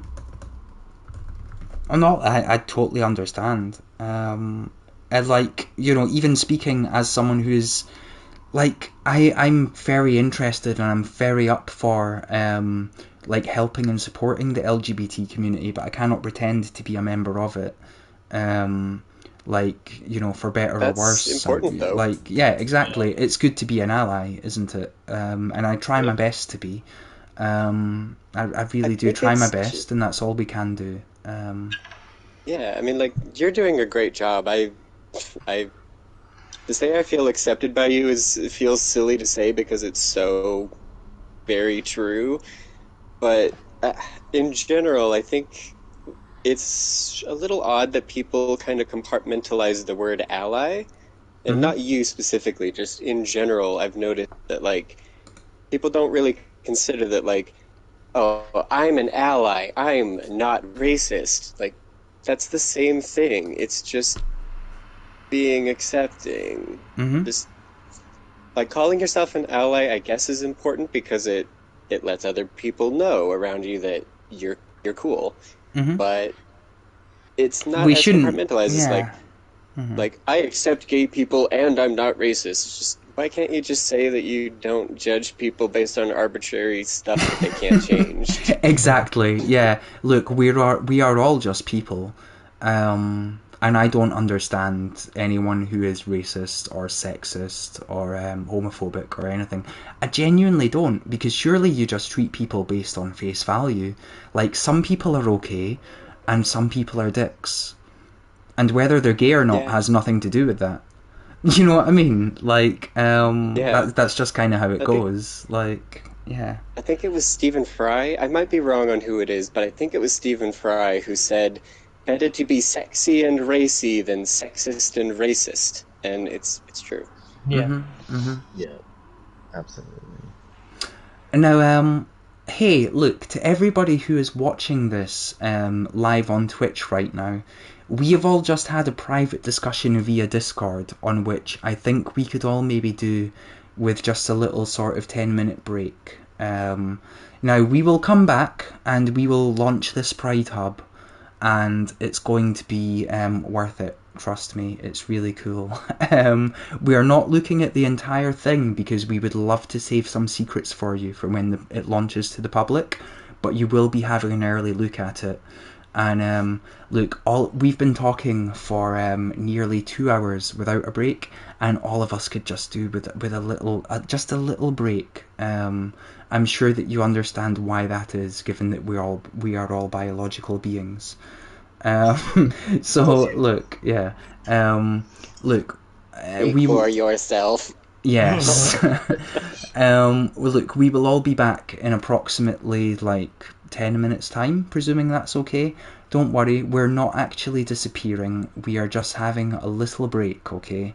Um, and I presume that's okay with you all. Yeah, I mean, we have had a little private discussion about it, but like, yeah, you know what I mean. Anyway, okay.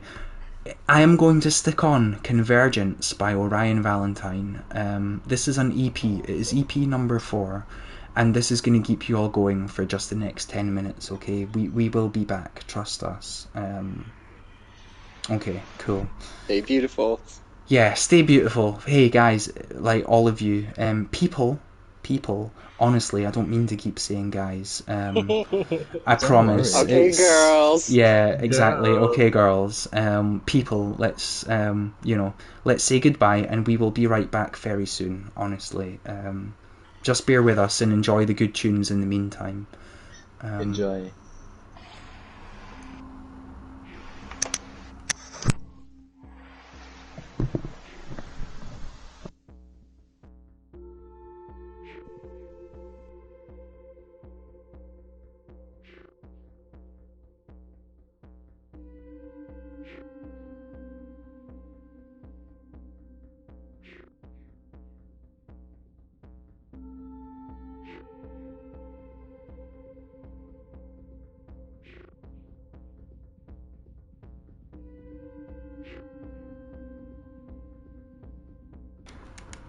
I'm just going to put all of my sound settings back to 10. Please forgive me for that. There we go. I'm actually going to go and have a little break now. Be right back, okay? Be right back. Also, I hope you're all having a good time. As always with these interviews, okay, I am genuinely not as prepared as I would like to be, okay? In an ideal world, I would have spent like an entire afternoon getting ready for this and writing down notes and taking notes and, just having things ready to say. But this is not my job. This is literally personal. This is a hobby. This is something I do in my spare time. I am incredibly busy with my actual job, and when it comes to things like this, I'm afraid I just don't have I honestly wish I could, but I don't. This is personal. But you all know I do it out of passion, and I do it like 4 nights a week on top of my job. Anyway, look, here we go. I'm actually gonna have a break now. Here we go.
There we go. I cannot believe we actually just managed to listen to the entirety of Convergence. I remember Convergence being longer than that, but it is actually perfect timing because we're all back.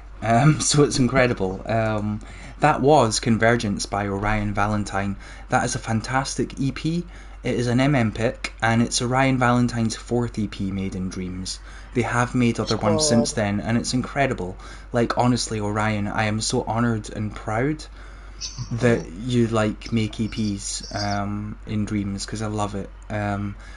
Like, look, I just want to say, like, I remember, right, this is a bit awkward, right, but I remember the very first time that Orion Valentine turned up to Dream Sounds, and I had them in the collection, right, and I published the collection, and then at some point between publishing the collection and the show going live, I removed them from the collection. So they turned up in the chat, right? And they were like, "Oh, hey, I see that I'm part of this show." And I was like, "Oh, actually, sorry, I cut you at the last moment because, sorry, I had too much stuff." But then obviously I played them the following week, and I've played them ever since. And even that wasn't absolutely nothing personal. I just remember when it happened, like, you dealt with it so well, right? You were just like, "Oh, no problem, I'm just here to check out the Dreams music," and I don't know how serious you were about that, but or how much it was like. Girl, I do not even remember that. So yeah, you don't remember it. I think it was like episode 2, possibly episode 3. It was very early days. Like, honestly, in fact, you know what? I'm just going to go to the Dream Sounds collections and I'm going to look for it, right? I'm going to actually, like, prove that this happened. I'm going all the way back to the very beginning here, because there is going to be a version that contains your song, and then there is going to be a version of the same episode that does not. I can't believe you're going to get receipts, Ali. Oh my god. I'm going to get receipts. Look, the library is open, right? The library is open. Was it this one? Let's see. The library is open, right? That's what they call it, right? Yeah, the library's open. Yeah, I think so. Maybe it wasn't. I don't know, man. Library of Orion Valley. Yeah, Decadent. Okay, so Decadent was in this. Was it in this? Oh yeah, it was. Okay, so maybe it was episode 1 then, which is incredible to think, right? Episode 1. Yeah, it's just incredible. We've come such a long way. But anyway, that was just random, right? That was just a random little diversion, right? I do remember. And yeah, it's incredible. Yeah, see, look, Decadent's not here. Decadent... Yeah, but it's in, I don't know. Anyway, it's just amazing, right? And for a long time, I called you Orion. Because I thought that was cool. I don't know, right? I obviously look at it now, and I know that Orion's belt. Like, I know Orion because I know Orion's belt, right? But I just thought Orion was, like, cool. I don't know. I was like, I bet they're Orion, not Orion, just because Orion's cool. Like, it's different. Like, I don't know. I respect that, though. Yeah, that's fine. And of course, then we started Dream Sounds, and we started like the weekly music jams, and eventually you entered with Orion, which is a collaboration with Venwave and Lugadi. And yeah, Lugadi. Yeah, shout out Lugadi, it's incredible. Look, I'm incredibly proud, and I'm so proud of everything that you've all done. Oh, I didn't mean to press that button. I know you're on a delay, but you'll see what I just done by accident in a moment. I meant to turn down the volume. But like, look, right, I started Dream Sounds just like, because I loved the music of Dreams. I thought there were so many amazing music makers in Dreams, and nobody was doing a thing like that. Nobody was showcasing them. Like, the music makers of Dreams just weren't really getting any attention. And then I started Dream Sounds just to try to give them some attention. And seriously, I cannot believe, like, the way that you all latched onto it. Like, is latched onto it the wrong phrase? I don't know. I did just, No, like... it's such a... it's incredible. It's such a godsend, honestly, because at least from my experience, this may not be true, but from what I think I saw, in dreams especially, the musicians were the quietest group of creators. Mm-hmm. They were the ones most content to just make banger after banger, posting it and not even thinking about who's looking at it and just appreciating likes if they came in, but just like in their own little world. And like I'm kind of like that too, but like Dream Sounds really did just make it easier, I think, for a lot of musicians to just exist as musicians and be like open about it and be communal about it. And that doesn't happen in a lot of communities. Music, at least in my experience, is a very kind of introverted thing, Mm-hmm. but Dream Sounds has made it very much so like, oh, I love these people so much that I'm having no trouble thinking about a fun little groove right now that, like, I think this specific person might like because I know their taste in music now. Mm-hmm. And God, it'll be fun if they hear that on stream and I get to see them, like, vibe to that. And even if it doesn't work, it'll be funny. And it's just, like, it turned music into an extroverted thing. Mm-hmm. I'm really No, grateful yeah. for that. Um, yeah, see, it's hard to get across in words. Like I have gone into this on stream before. Like technically I'm like autistic and stuff, so like I do struggle with words and stuff sometimes, right?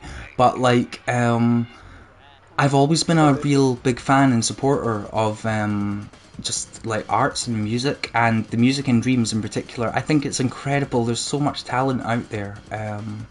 Like and I just wanted to, I don't know, no one was really showcasing it. I thought it would be cool, and I'm just still blown away by how much you all sort of got into it and how much like you entered the jams and stuff as well. So thank you for that, seriously. Like all three of you, you know. Thanks for the space. Yeah. Yeah, thank Yeah. you. Thank you for helping foster an environment that like not only did like people like me who are already making music like found a cool place like oh we can like do music together here. I think it's just so like supportive and creative in the group that I've seen so many people who have never done music in their life, never thought about it. But it's like oh, well, what if I tried it in Dreams? I can. And they're making bangers, and I'm not exaggerating. Like, it's kind of wild. Yeah, real bangers. Like I know of people such as, for example, like Keitana, right? They literally never made music before Dreams. Dreams is the first time they've ever made music, and the music that they make is wonderful. It's fantastic, right? But I did not mean to turn this into a Dream Sounds chat. It's just, you know, I just wanted to thank you all, really, for taking part and for getting involved and for coming together, because I love it and I think it's incredible that these people just met on the internet and they've all of a sudden come up with these incredible creations together, and it has all culminated in this Pride event, which we will go to in just a moment, like after this tune. Yeah. Thank you for Stay getting tuned. involved. Yeah, like thank you though, seriously. It's incredible. So there we go. Massive thanks back. Yeah. Yeah, absolutely. It's just incredible. Like I genuinely believe that there is so much mainstream potential within the music scene of Dreams. Like I listen to the radio quite a lot. And specifically like UK alternative radio, like BBC Radio 6. You know, the non-UK people won't know that, but that's fine. It's basically like UK alternative radio. And there is so much music in Dreams that has been made in Dreams that actually would fit perfectly onto a radio station like that. Like you would not know it was made in Dreams if you just heard it all like on this radio station. It's seriously incredible. I really believe in the mainstream potential of it all, and look, there would be none without you all making it. So yeah, anyway, Dreams has so many bangers. It's so underappreciated. It's unreal. Like TLDR, everybody rocks. Thank you. exactly, yes. Thank you for that. Yeah. I appreciate that this music here is just like a bed to us talking. It's not the main focus. But this is an incredible tune, and I believe this is the first time that Orion, Venwave, and Lugadi all collaborated together. I believe this came after the Hops Jam, which was a collaboration between Orion and Venwave, right? With Hops, with a Z. But Hops was fun. I really love Hops. I love Hops as well. Yes. Yeah. I played it to my nieces once, right? And my nieces love it too. So congratulations on that. Yeah. Oh, that's really sweet. They don't even know who Kataya is, but they still hop for him. Like 28 times. 29. Oh yeah. Well, I'm bad at math. We know this. You're not a real fan, Ming. hey, at least they tried, right? At least they I tried. gave it a go. A for effort. I I'm almost sorry, made I an like ace the joke, but it numbers. felt inappropriate.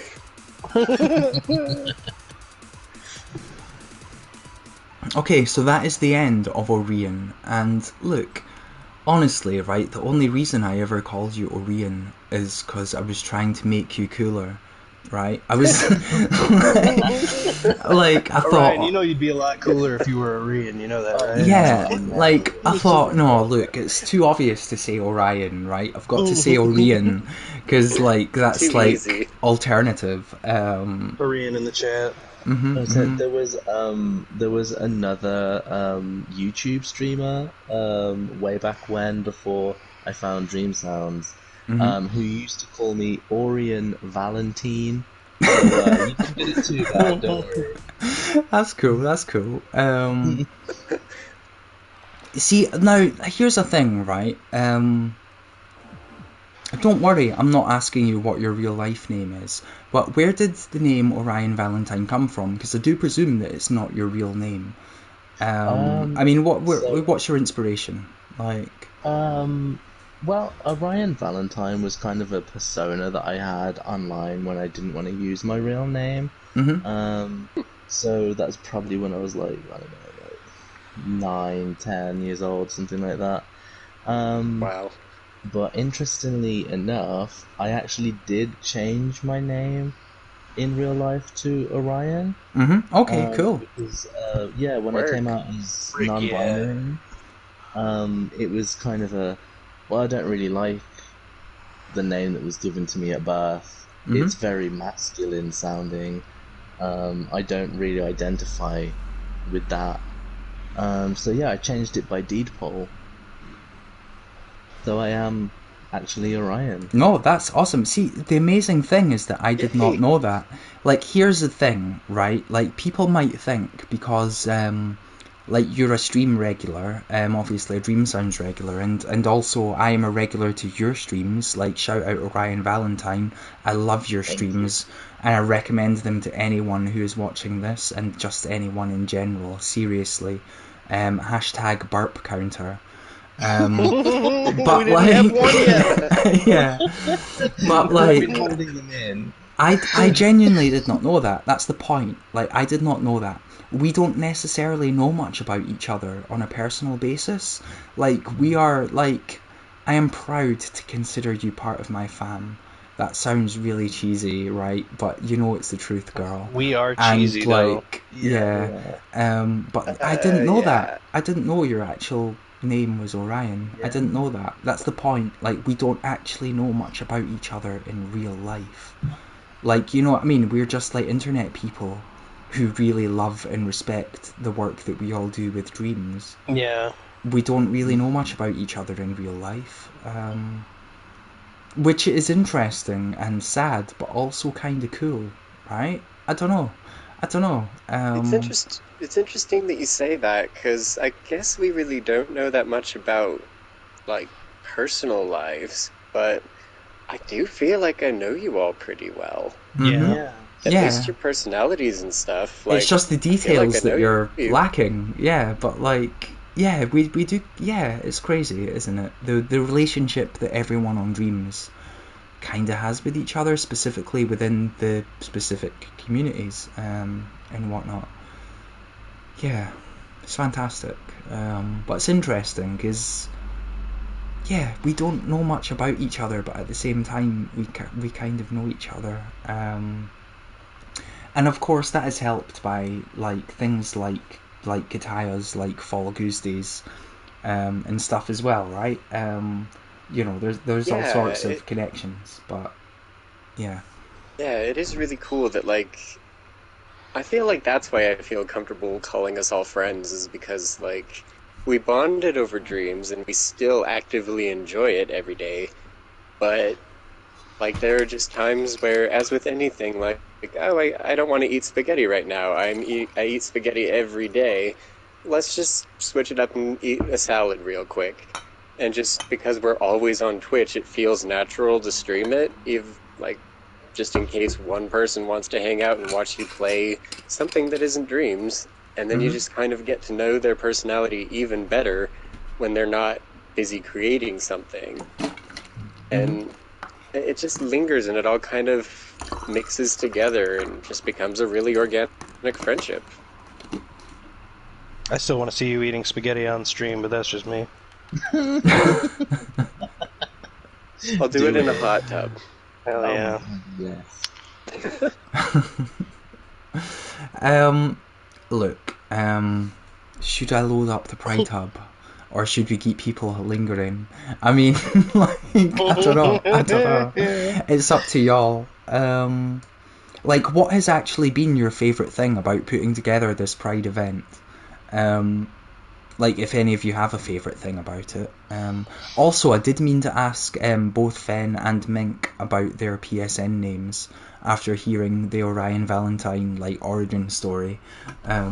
But yeah, I don't know. What's your favourite thing? Like, So, favorite thing. I don't even mean a specific element. I just mean like in general. I don't know. Yeah. Just seeing it all come together, seeing all of the creations that were sent in, and then us being able to find a space for it somewhere. Mhm. It's just a nice feeling. Yeah, I've I just loaded up think Gecko's iconic dancer, and yeah, it's Yes. wonderful. yes. Yeah. Shout out Gecko. It's the spinny top that does it for me. Like, like, I don't know, there's something really cool about that. Um, but yeah, it's a Thank you. wonderful Connie. I think my favorite thing about this, it's been really great seeing how many streamers are willing to just celebrate a Pride event in game. That alone is really, really cool. Uh, but I think honestly, my favorite thing is seeing all of the individual collaborators kind of overcome a lot of anxieties, myself included, Hmm. but just like not sure how to put on a big event like this. And like we're still getting there, but I'm really proud of like how we've gotten over a lot of internal struggles to, to learn how to collaborate and make something like this that respects LGBT history without being, aggressive, but without Hmm. sacrificing anything. I am happy with us on an internal level. Yeah, and that is ultimately the most important thing, right? As long as you can be happy with yourself, um, then that's okay. And it's great that the community have contributed to that, um, because giving so many entries obviously helps to be happy with yourself. But being happy with yourself is the most important thing, ultimately. We can all sometimes be a bit too focused on what other people think, like from time to time, but being happy within yourself is important. Um, and yeah, it's incredible. Like, you know what? Let's just load it, okay? Let's just load it. So this is this currently, but what I am about to load, it has a door closed, because we don't want to give away everything that's going to happen here. Like all of the floats and the actual parade are behind a closed door at the moment, because we want you all to have a reason to get excited about this and to play it. like within Dreams. I think it's really important that you play this within Dreams, like for yourself, and for anyone who's watching this who is themselves a streamer. It is important that you share this with the world and that you play it within Dreams. This is a fantastic event. I'm lucky enough to have been a collaborator on this and to be able to view it as it's been throughout development. I take no credit whatsoever for creating any of this. This is everybody else who is involved. I mean, that is all three of you who are here, yeah? Orion Valentine, Venwave, ImpotantMink. I believe that also it's Gecko and Purizuka. Is there anyone else you would like to shout out? Apart from obviously all the community creators who have created specific elements for it. Is there anyone else who's sort of helped you with this hub, or... Well, yeah, big shout out Gecko and Purizuka. They have both been collaborators and they've both been lovely. Also, Fluffy and Sassy made quite a few assets that were very, very useful. And also just really clever. If you have a chance, made some, I think she called them Pride supporters, and they have a really cool color randomization logic to them. So every time you stamp them, they're a bit different color, so it just feels more, diverse and more alive. So shout out to Fluffy and Sassy. I really loved her assets. Well, I said that, but shout out Fluffy and Sassy. Oh, in general, shout out Fluffy and Sassy. Look, Fluffy Yes. and Sassy is incredible. I am a massive fan and have been for a long time. Literally ever since the beta, they were creating like incredible things in the beta. I say beta, you say beta. Hey, look, we're all friends. They've been making incredible things since the beta, though, honestly. Fluffy and Sassy, like, I can't believe it, right? I was such a Fluffy and Sassy fanboy all the way throughout the beta in early access. I think that one time I even left a comment on their profile where I was like, oh, I love your stuff so much. And it's incredible to think that now here we are years later and they're an entrant to the jams and they're a supporter of everything that you guys do. And, it's just incredible to think of how far we've all come. I don't know, there's the journey that we've all been on, even without necessarily realising it. I don't know. Does that make any sense? Like, I hope it does. Yeah. Please.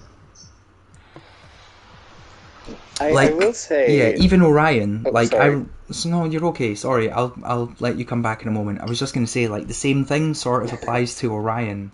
Like, I remember Synth Girl, through the Synth Wave, or... Yes. Yes, yeah.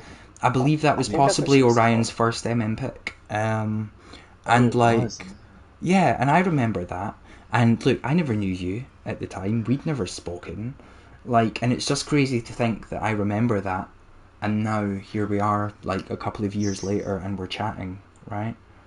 A fun thing that I remember about you, Ali, I think you were making a scene. This was way before Dream Sounds. You were making a scene, and I somehow managed to find my way in there. But you were very confused as to how I did that, and I still don't know, but I appreciated it.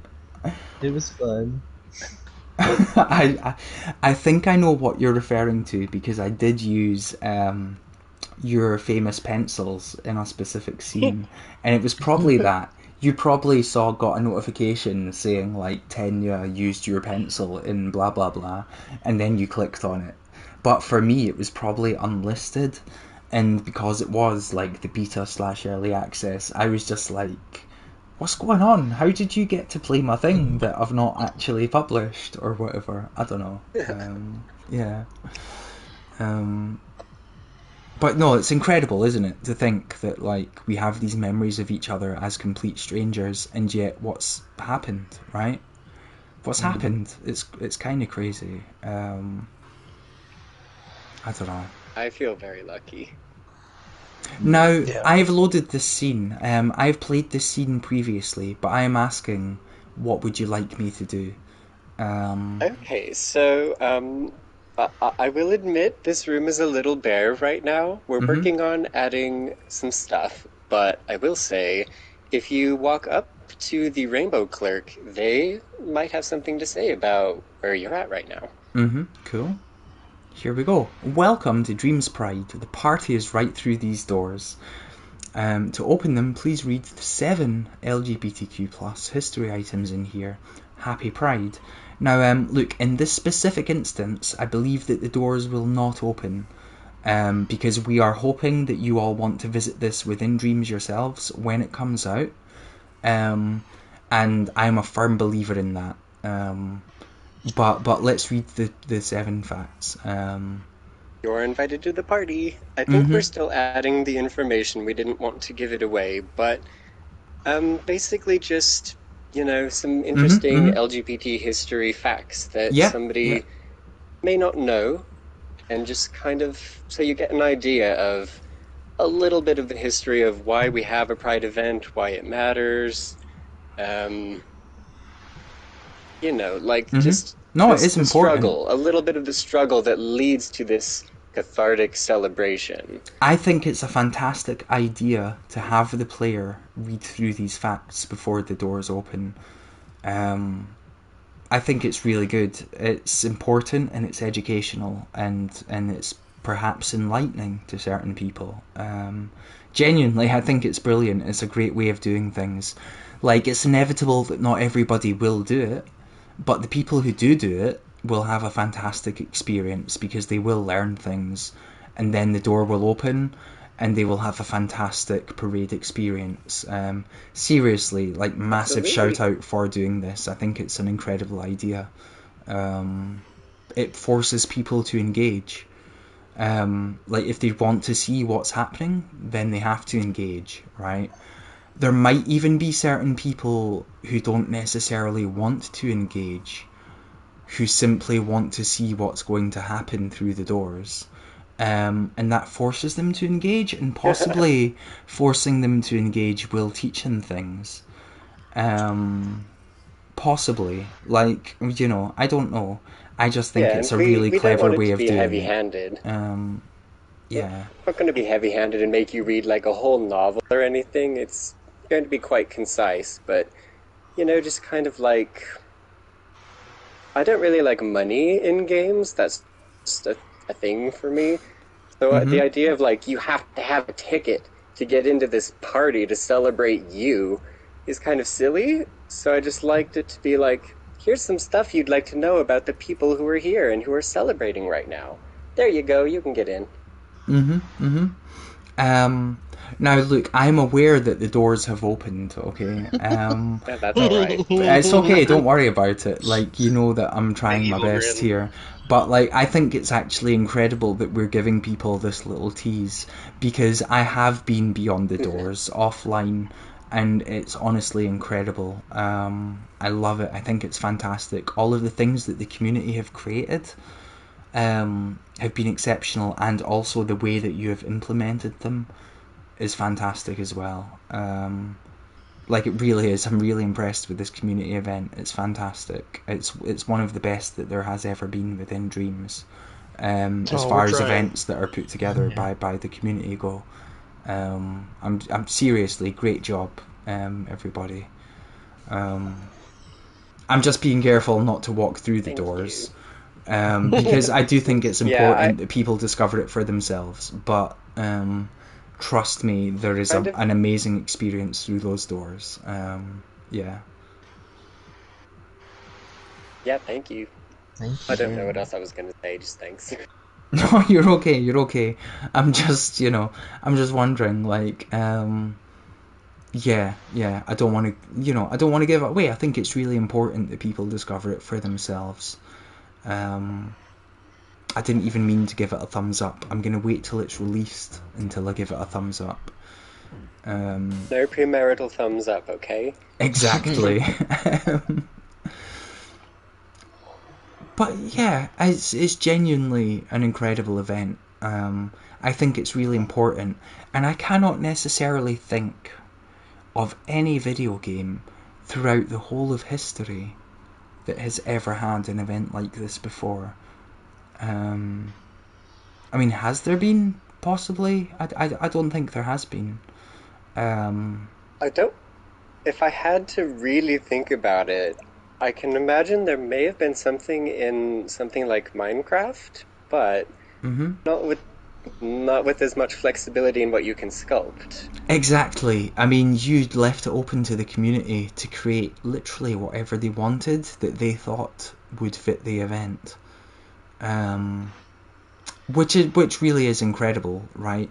You have shown an incredible level of curation, like amongst yourselves as well, okay? Because like we spoke about slightly earlier, not necessarily everything was positive, right?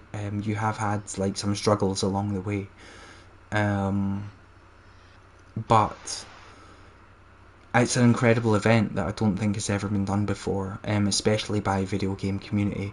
Like there may have been some MMOs or whatever which have had like Pride Month events in which you have to slay certain monsters to get a special hat or whatever. But I don't think there's been anything like this, has there? Like, No. yeah, really. Like, let's face it, this is like a whole new sort of thing. Um, and it's incredible that you've That's all put why, together a scene using everyone's creations. Like, yeah.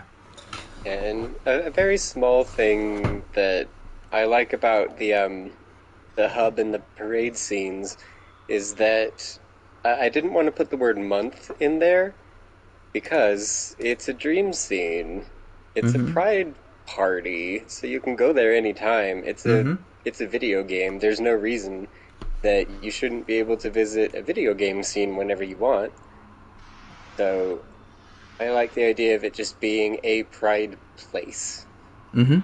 No, rather than a that space and time. that is incredible. Because like you just said, this is going to be available all year long. Like even though it's been put together for Pride Month, it is going to be available like all the time for anybody in Dreams to visit. I'm just gonna go to Dream Surfing quickly, okay? And I'm gonna type in LGBT, um, and I'm gonna give an example of how little, like, the LGBT content that is within Dreams is fantastic, okay? But there's actually not that much of it. Ultimately, if you do just type in LGBT, I would urge like more people to make things like this. I mean, I'm already at the end of the list. Look, that's literally all there is. That is that mentions LGBT here. I know this is just dream surfing and not dream shaping, but you know, there needs to Still, be more content like this.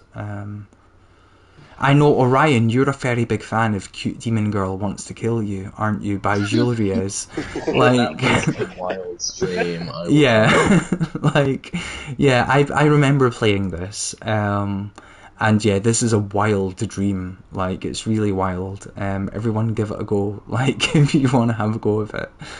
Just type in LGBT and it won't be hard to find because there's not that much stuff. But that's only because people aren't making it. Literally, you know what I mean? If more people made it, then there would be more. I think it's really important that people try things like that. I'm very tempted by this, but like, it's tag. Look, let's just play this live on air. Look, I don't have a clue what this is, okay? It looks like Sonic, but it's tagged LGBTQ, okay? This is. only one way to find out. Exactly. I mean, what's going on here? Anyway, where were we in the conversation? Whatever happens with this stream happens. But like, where were we in the conversation before that?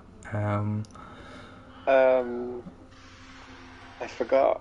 that's okay. This is very distracting, isn't it? I am actually very distracted by what's happening Got on my screen attention right for now. sure. Yeah, like the combination of the music and the short skirt. Is that a short skirt? Look, is there a? I can see something I'm not sure I'm supposed to see. Do you all know what I'm referencing, or is it just me? It's elbows, isn't it? It It's is. elbows. Yeah, yeah. Okay, no. Okay, cool. Okay. I'm hoping. Okay, FNAF community. Okay. Look, I wish anyone who is trans or indeed of any minority the best of luck. I'm not necessarily sure that I understand that dream. Does anyone else have any comments on it? I don't mean to put you on the spot. But I'm gonna give them a thumbs up. I'm giving them a thumbs up. Yeah. And you do you. That's okay. I'm giving them a thumbs up and a follow. You do you. Yeah, I think Gek is right.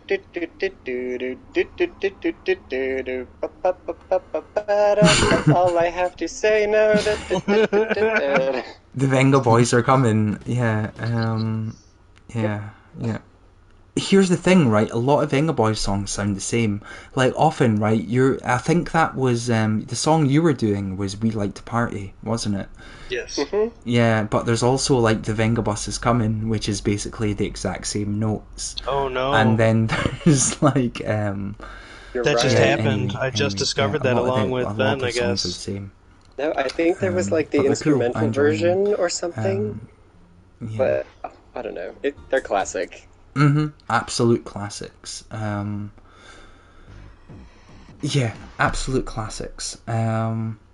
Is there anything that the chat are saying that you would all like to interact with, just while I sort of catch up with my own thoughts? I think chat is right about Sir Satire's creation. I'm just going to go out on a limb and say chat probably figured that out pretty quick. Vengabus is Poggers. Hi, Kataya. Hi, Kataya. Oh my god, there's Kataya here, like the Kataya. The Kataya. Oh my god. Not that other only. Wow. Round of applause for Kataya. Right. Exclamation point. Cheer. Beautiful. I don't know how to segue into it, but is there any stuff that we're working on in Dreams that we might want to let people know about? Yeah, I was eventually going to ask you all, because I'm aware of some projects that you may be working on, but what else is happening in the works? Orion, I know you teased a big project you were potentially revisiting quite recently on your own stream. I'm not sure if you're still revisiting it or not. But yeah, that is a good question. And yeah, it's still coming. It's probably not in its original format, but it is still on its way. I'm being very, very vague about it. But okay.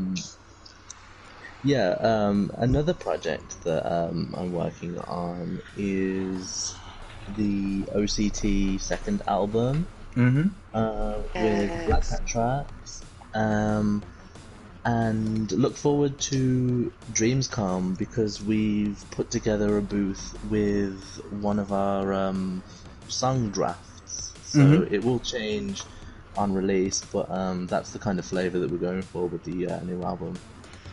Okay. Emoji. That'll be really cool. That's very exciting. I cannot wait till your second album. I'm a massive fan of the first, and I know lots of other people who are as well. It is incredible, and again, such power to yourself and Black Cat Tracks for meeting the way that you did, and then collaborating. It's incredible. I love it so much, and massive shout out to you both. It's amazing, because coincidentally, like, the two of you are from the same city, right? Or at least you're living in the same city, even if you're not necessarily from it. Right? It's wild, actually, because I'm so used to all of my Dreams friends being so far away, and then when Black Cat sort of dropped into the chat the once, he was dropping words that, you know, all these brummies say around here, and it's like, wait a minute. It's like, is he taking the mic, or is he like, is he from here? So yeah, we just got to talking. It's just mad. We know the same areas, the same places. It's nice. Like, I don't know, right? Have the two of you met in real life yet, or is this just a purely still online relationship? Like, We haven't We're met in keeping real things life. casual. Yeah, we're Sorry. casual. You know, sometimes he calls, sometimes he doesn't. We're just waiting for things to sort of like yeah, I know. be a bit more It's safer, yeah. vaccinations and stuff. Yeah, Yeah, but we are look, it's been planning. a weird year for everybody, hasn't it? A weird year and a half now. So yeah. Yeah. Yeah. Absolutely. But I suppose that shows the importance of online relationships in a way. The fact that the two of you live in the same city and you've built up such a wonderful musical relationship. And look, due to real life circumstances, you've not been able to meet each other. And that just shows the importance, though, of everything else. Right, to a certain extent. Like, yeah, it's going to be amazing when Orion meets Black Cat, isn't it? Like, It's gonna be something. It's gonna be weird. yeah, But yeah, I'm looking forward to it. I'm excited for that second album. That's going to be really cool. And again, like, yeah, super excited just for the collaboration between you and Black Cat. But also, like, it blew my mind away when the first album had collaborations with, like, Venwave and Lugadi and MC Alchemist and stuff as well. So it's amazing to see that sort of Dreams action in progress. Yeah, it's really cool. Thank you. Yeah. I was And look, really lucky. Venwave, I know you are Yes. possibly most famous for Dragflower 2 at the moment. Like, I don't know, if you believe That's differently, fair. tell me otherwise, but I believe you're possibly most famous for Dragflower 2 The Exit, which I'm a massive fan of, and I'm just going to load up and have a little run around of. I'm not going to run straight Thank to the you. exit, but I'm just going to run around it a little bit. That's fine. Um, Well, thank you. That's probably true. I think Dragflower is probably my most promoted. I don't want to say it like that, but mhm. I guess it's gotten the most love. I'll put it that way. Dragflower's been given a lot of love, and I'm very, very fortunate. I'm kind of happy if that's the thing I'm most known for, because even though I've done a lot of music and I'm happy with the music that I've made, but it I don't think of myself as a musician really. I just think of myself as an artist in general. So it is kind of nice that I have something visual that people can know me for as well as just music. That's really self-fulfilling. Anyway, blah blah blah. Um, No, yeah, look. if you liked Dragflower 2, if you've been on my Twitter, you probably already know, but yeah, I'm working on another game. And I didn't think that was ever going to happen because Dragflower 2 was, I don't know how to explain it, but it just happened. I just made it on a whim and went nuts.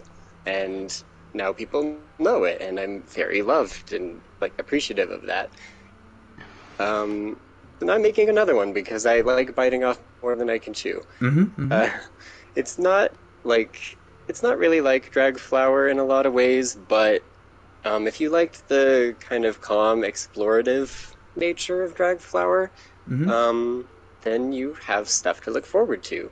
But one thing I wanted to kind of push myself with was to learn a little bit more logic, to have more interaction.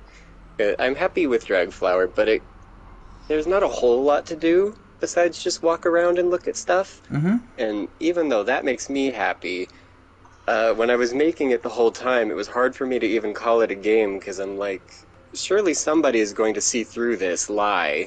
They're going to know that it's just one sculpt that you're being lied to. You're going to walk around it and, wow, look, a game.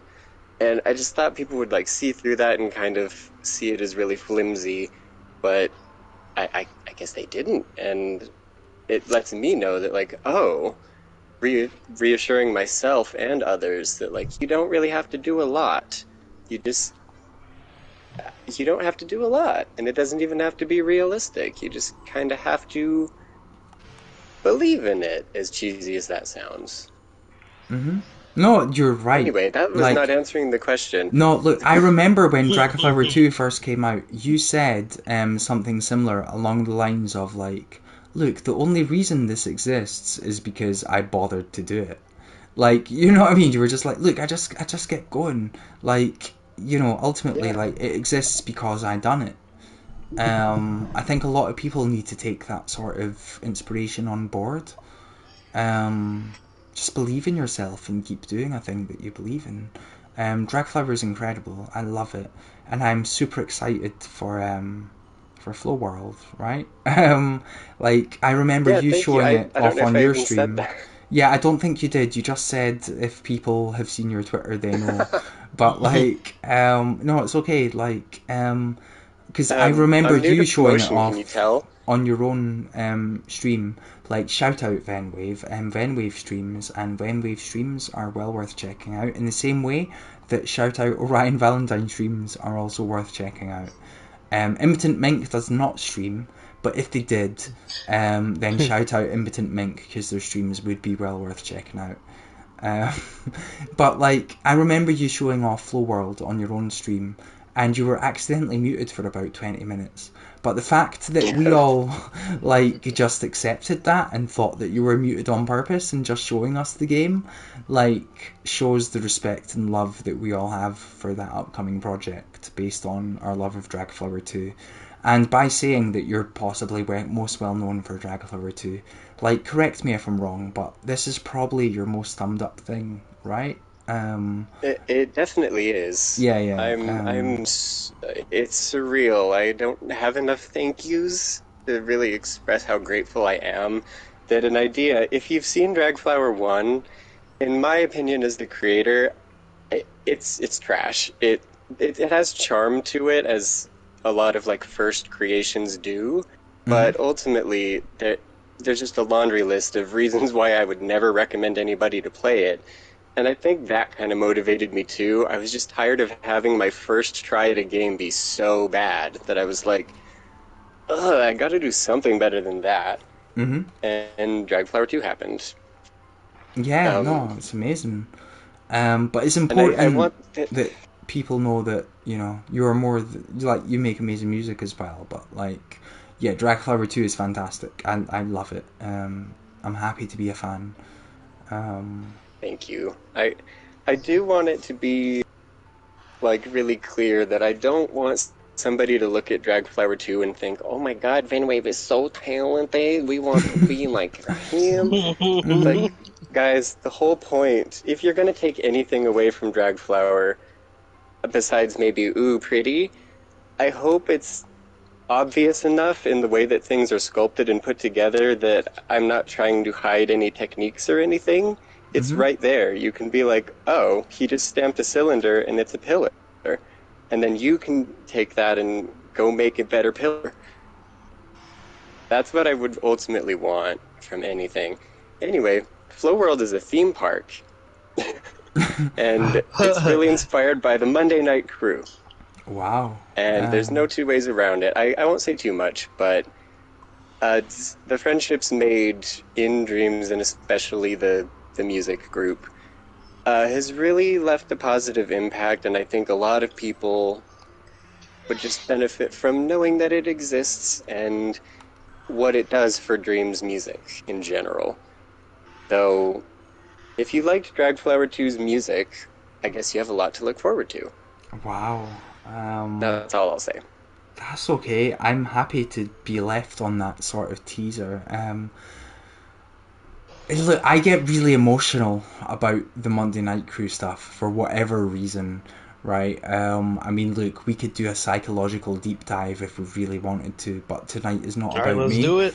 No, tonight's not about me. It's about all of you, and it's about this whole event, and it's about Pride and it's about LGBT. Um, but like, I do get quite emotional. About just the notion of the fact that like there is a lot of music that would not exist without all of this stuff that I did accidentally start. Like, it's a kind of incredible, and thank you so much, seriously, for being a part of it. I cannot explain it. Thank you. Yeah, I feel lucky every day. Thank you for, you say you accidentally put it together, but thank you for doing that, and thank you for, carrying on to sort of water the seeds and caring for the garden that is us. Wow, I don't know. I mean, look, I don't have any children, so like, I don't know, in a way, like, I mean, we're all like the same age, so it sounds weird as hell, but you're I don't know, Dreams people are kind of my children? I don't know, is that weird? Like, Jay Yoder says I'm like the Dreams shepherd, or whatever, I'm gonna right? hit you up next month for cigarette money, okay? yeah. I don't know, man. Like, I don't know, it's You're weird. like the Dreams. You're like our drag mommy who doesn't do drag, but our drag mommy. Yeah. But we would stand if you did. I don't know. We would. You are welcome to, but no pressure. I'll put it that way. I don't know. Oh my Eyes god. emoji.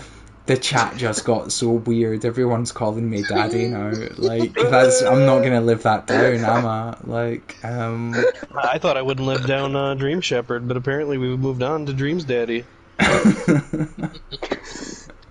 Dear oh dear. Luke, this is amazing use of text boxes and stuff, by the way. Yes. Thank you. Oh, that. And you only done that because you ran out of paint, right? Or am I wrong? I don't know. Exactly. Yeah. Nope, you're 100% correct. The one thing that I kind of regret, not really regret, but that I would have done differently with Dragflower 2 was there was no sense of organization or optimization, like none at all. And so I like to paint. That's like my first love in Dreams is paint. I love the paint tools. But I had painted so much throughout the scene that at one point I literally hit the paint limit. I could not paint another stroke, no matter what. And it broke my heart because I was like, what do you mean I can't paint anymore? I can't go back to sculpting like a peasant. What do you take me for? And for some reason, I don't know what, but I'm a very nostalgic person and really inspired by 90s culture in general, and I just randomly thought back, was like, how am I going to do grass? Like, how did they do grass back in the day? And I literally just thought back to like a random N64 sprite that like would rotate around the camera as you walked around it, and it was super cheesy, but like it got the job done. So I tried that with one grass text gadget thing and was like, okay, well that looks not totally stupid. And then I accidentally cloned them like 5 times in a little group, and then was like, oh. And then it became like a collage in a way. And now I love like using text gadgets in a collage kind of way. Because once, like, there's a whole list of the icons, I think most people know about that, but like there's a whole bunch of icons you can do in text gadgets that are basically just like scrapbooking. It's so easy and it's so satisfying, and it's very thermo-friendly, like ridiculously thermo-friendly. Oh, it is incredible. I mean, there are some creations out there nowadays that are made purely with text gadgets, and it is exceptional, just what they can pull off purely with text gadgets. It's fantastic. I love this snail, by the way. It's always been one of my favourite things. Just the fact that it follows you around, like... Yeah, I don't know. It's really cool. I'm a big fan of snails. I didn't mean to do this, but I thought it was really funny when I put a seed by the snail and was like, oh, well now every time they get that seed, they're going to have to ask themselves, at least subconsciously, am I comfortable stealing this seed from a snail who clearly has no harm, no ill will against me? And without fail, everyone always takes the seed without second guessing, and I'm just like, man, no one ever asks how the snail is doing, just where's the snail's seed? Yeah, I never thought about that, to be totally honest with you. I never thought about that. But then, when you were mentioning that, I was thinking, like, is it okay that I ran through the snail? That's a disrespect, isn't it? Like, well, if it's I shouldn't have ran snail, through the you can't snail. really help it. Yeah, you're right. You're right. I mean, I'm not going to argue with the creator, but I feel bad about running through the snail because I actually love It's canon. snails. There's always a really sad moment. Like, I don't know about where you're all from, okay? But sometimes when I'm out walking late at night, like, Oh God. yeah, I know, sometimes you'll stand on a snail, won't you? And you don't mean to. Mm-hmm. Like, because you can't see it, it's not deliberate, but you just hear the crunch, and you're like, oh my god, I'm so sorry. Like, I did not mean to. Sound of a shattered soul. Now Yeah, imagine I'm you live seriously in so Midwest sorry. America and you step Yeah. on a mouse in the field, because it's happened to me so many times, and it is super depressing stepping on a mouse. I can imagine. I've never done that, to be totally honest They're much with you. louder. But, yeah, I can Actually- imagine. Yeah. Speaking of small things dying, this is a weird thing, but Brutal. I don't think I ever pointed this out in Dragflower, but I won't direct you to it or anything, but there's a certain area that's very sandy, and there's an anthill there. And I've noticed people found it, and they were like, ooh, interesting, I think that's ants. And I'm like, oh, yeah, you're right. And I guess that's all you need to know. But I'm pretty sure, like, we had a bit of an ant infestation, like, towards the beginning of quarantine. Mm-hmm. And it was just like a bunch of tiny ants kept going into the kitchen, and I was like, I don't want to kill you. Like, this is ant genocide. Don't make me do this. We're already going through quarantine. I'm one man. But it happened. I will admit now I'm a murderer. I killed all of the ants, and it was not pretty. I felt awful. I was literally crying over ants. I'm an adult. But so it happened, and I was feeling guilty over killing probably thousands of ants, and was like, how do I not justify, but like, how do I rectify this? And my way of doing that was to put an anthill in Dragflower 2 and a little candle at the top. I don't know if that makes up for killing them, but I did my darnest. You tried your best. You gotta carry that weight.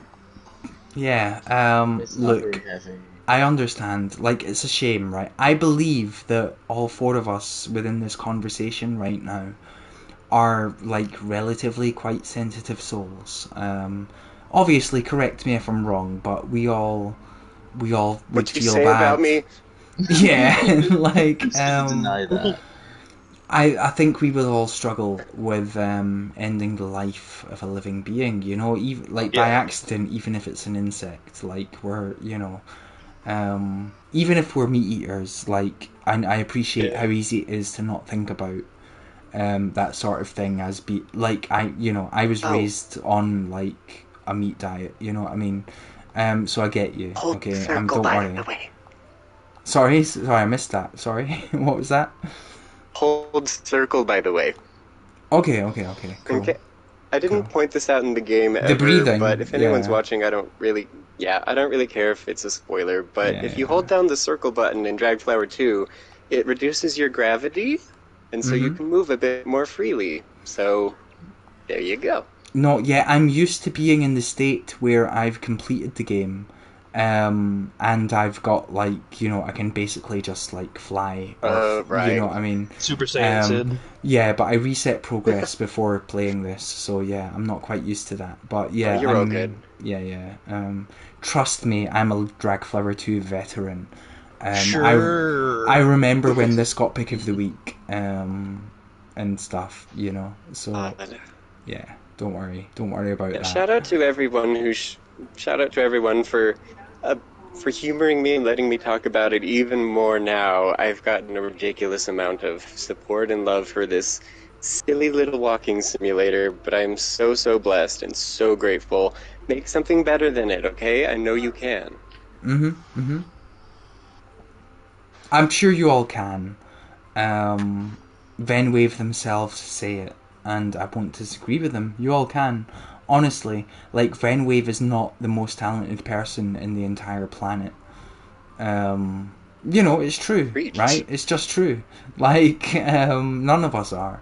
So, I bet you all could, right? You just have to actually do it. A lot of people start things in dreams and then they give up after, like, 3 hours because, like, they just think, oh, you know what, I give up. But you shouldn't give up. And yeah, Mink, I mean, don't worry, man, I do it as well. I do it too. I mean, that's my biggest like thing that I try. I mean, I don't know if you've caught me in chat saying that to a lot of people that are like scared to like do music, or I'm constantly just telling people that that's half of what Dreams is just jumping off the diving board and doing it. Yeah, like I if you think ask Dragflower is me, a good example. yeah, exactly. Like, what even is Dragflower? Even the people who've played it a bunch probably don't have like a solid answer. You're just like, oh, it's Yeah, that. It you're a happens. turnip. I think Yeah. that's exactly. And like, I think it just works because a lot of the times people get caught up on like, is my idea good enough? Does this make any sense? And I'm here to tell you, it don't matter, honey. Your game don't need to make no sense. I made a game about what people think is a cherry, a tomato, a turnip. I've heard it all. People don't even know what you're playing as, but they still like this game. So just do your thing. Yeah, it is important. Like that, you just sort of see your own vision, and you're happy with this stream, and I am happy with this stream. And you know what? I think a lot of right-minded people who play this are happy with this stream as well. The stream is incredible. It really is. I'd be very proud if I made this stream. And seriously, massive shout out to you. And it would have even more paint if more paint was possible. Which just blows my mind, because it's incredible.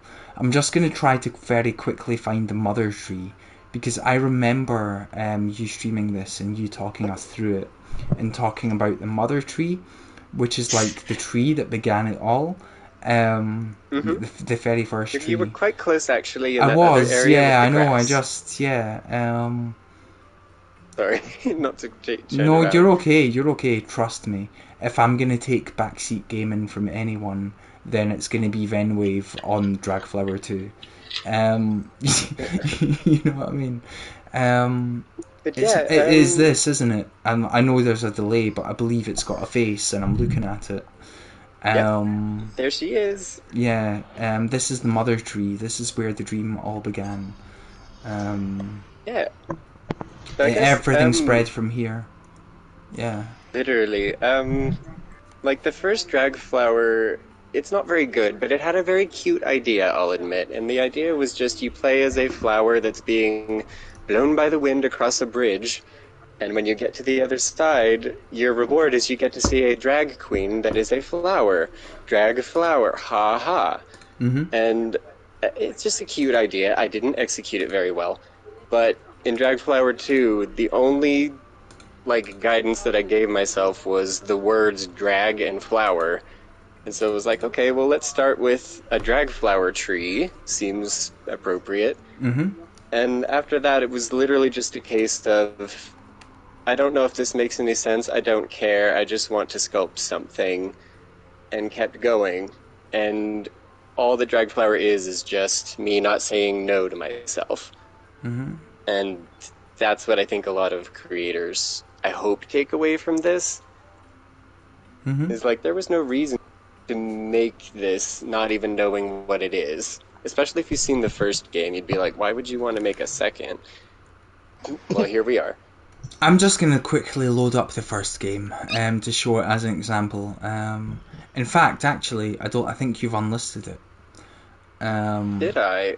I Oh, think dear. you may have, because it's not showing up on your profile. It's okay, don't worry about it. But it's interesting that is the case, is it not? I didn't know I did that. That's okay. That's okay. Honest. It appears as though that's the case. Fix it. Well, no pressure. No pressure. You're okay. I'm okay.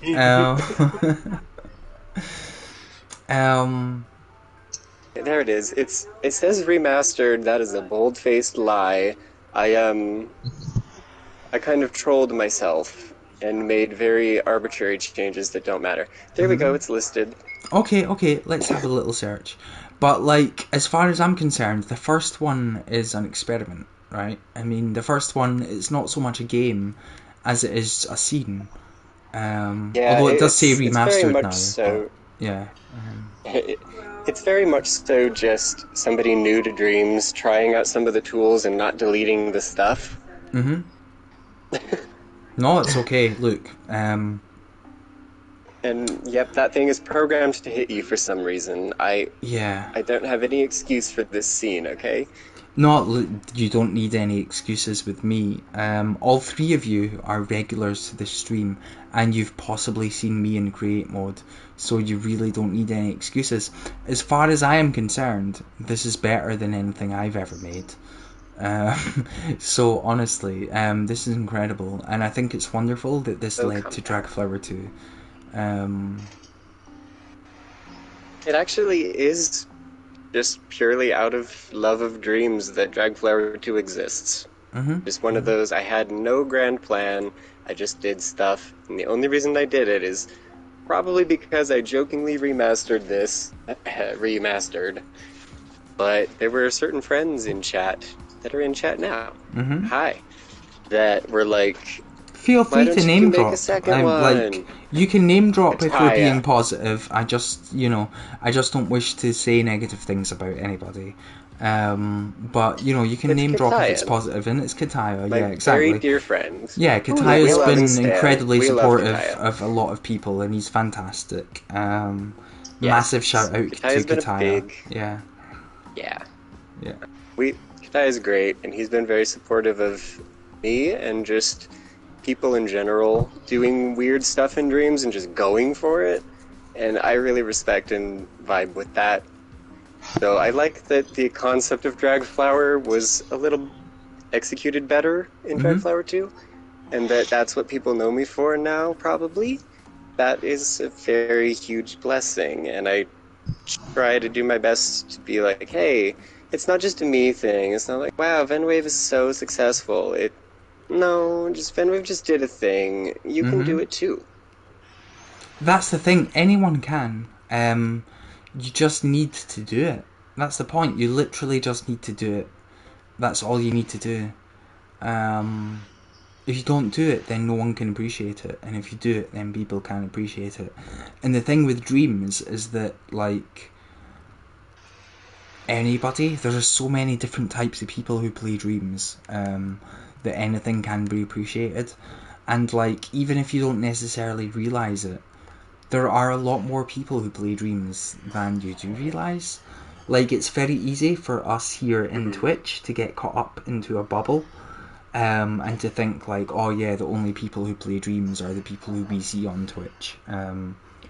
But there are literally like tens of thousands who we don't see. There are other prize bubbles, you know what I mean? In the Dreamiverse. Exactly. Yes. Yeah. I'm just loading up Hops, by the way, which is a collaboration between Venwave and Orion Valentine, made for one of the Dream Sounds jams. This is a fantastic tune. It's one of my favourites. It's our first collab. No. It's historical. It really is. I mean, how did you get in contact with each other about that first collab? What sort of happened there? I think we were already talking as friends, right? Yeah, I think we knew each other from Dream Sounds, but we had never worked together before.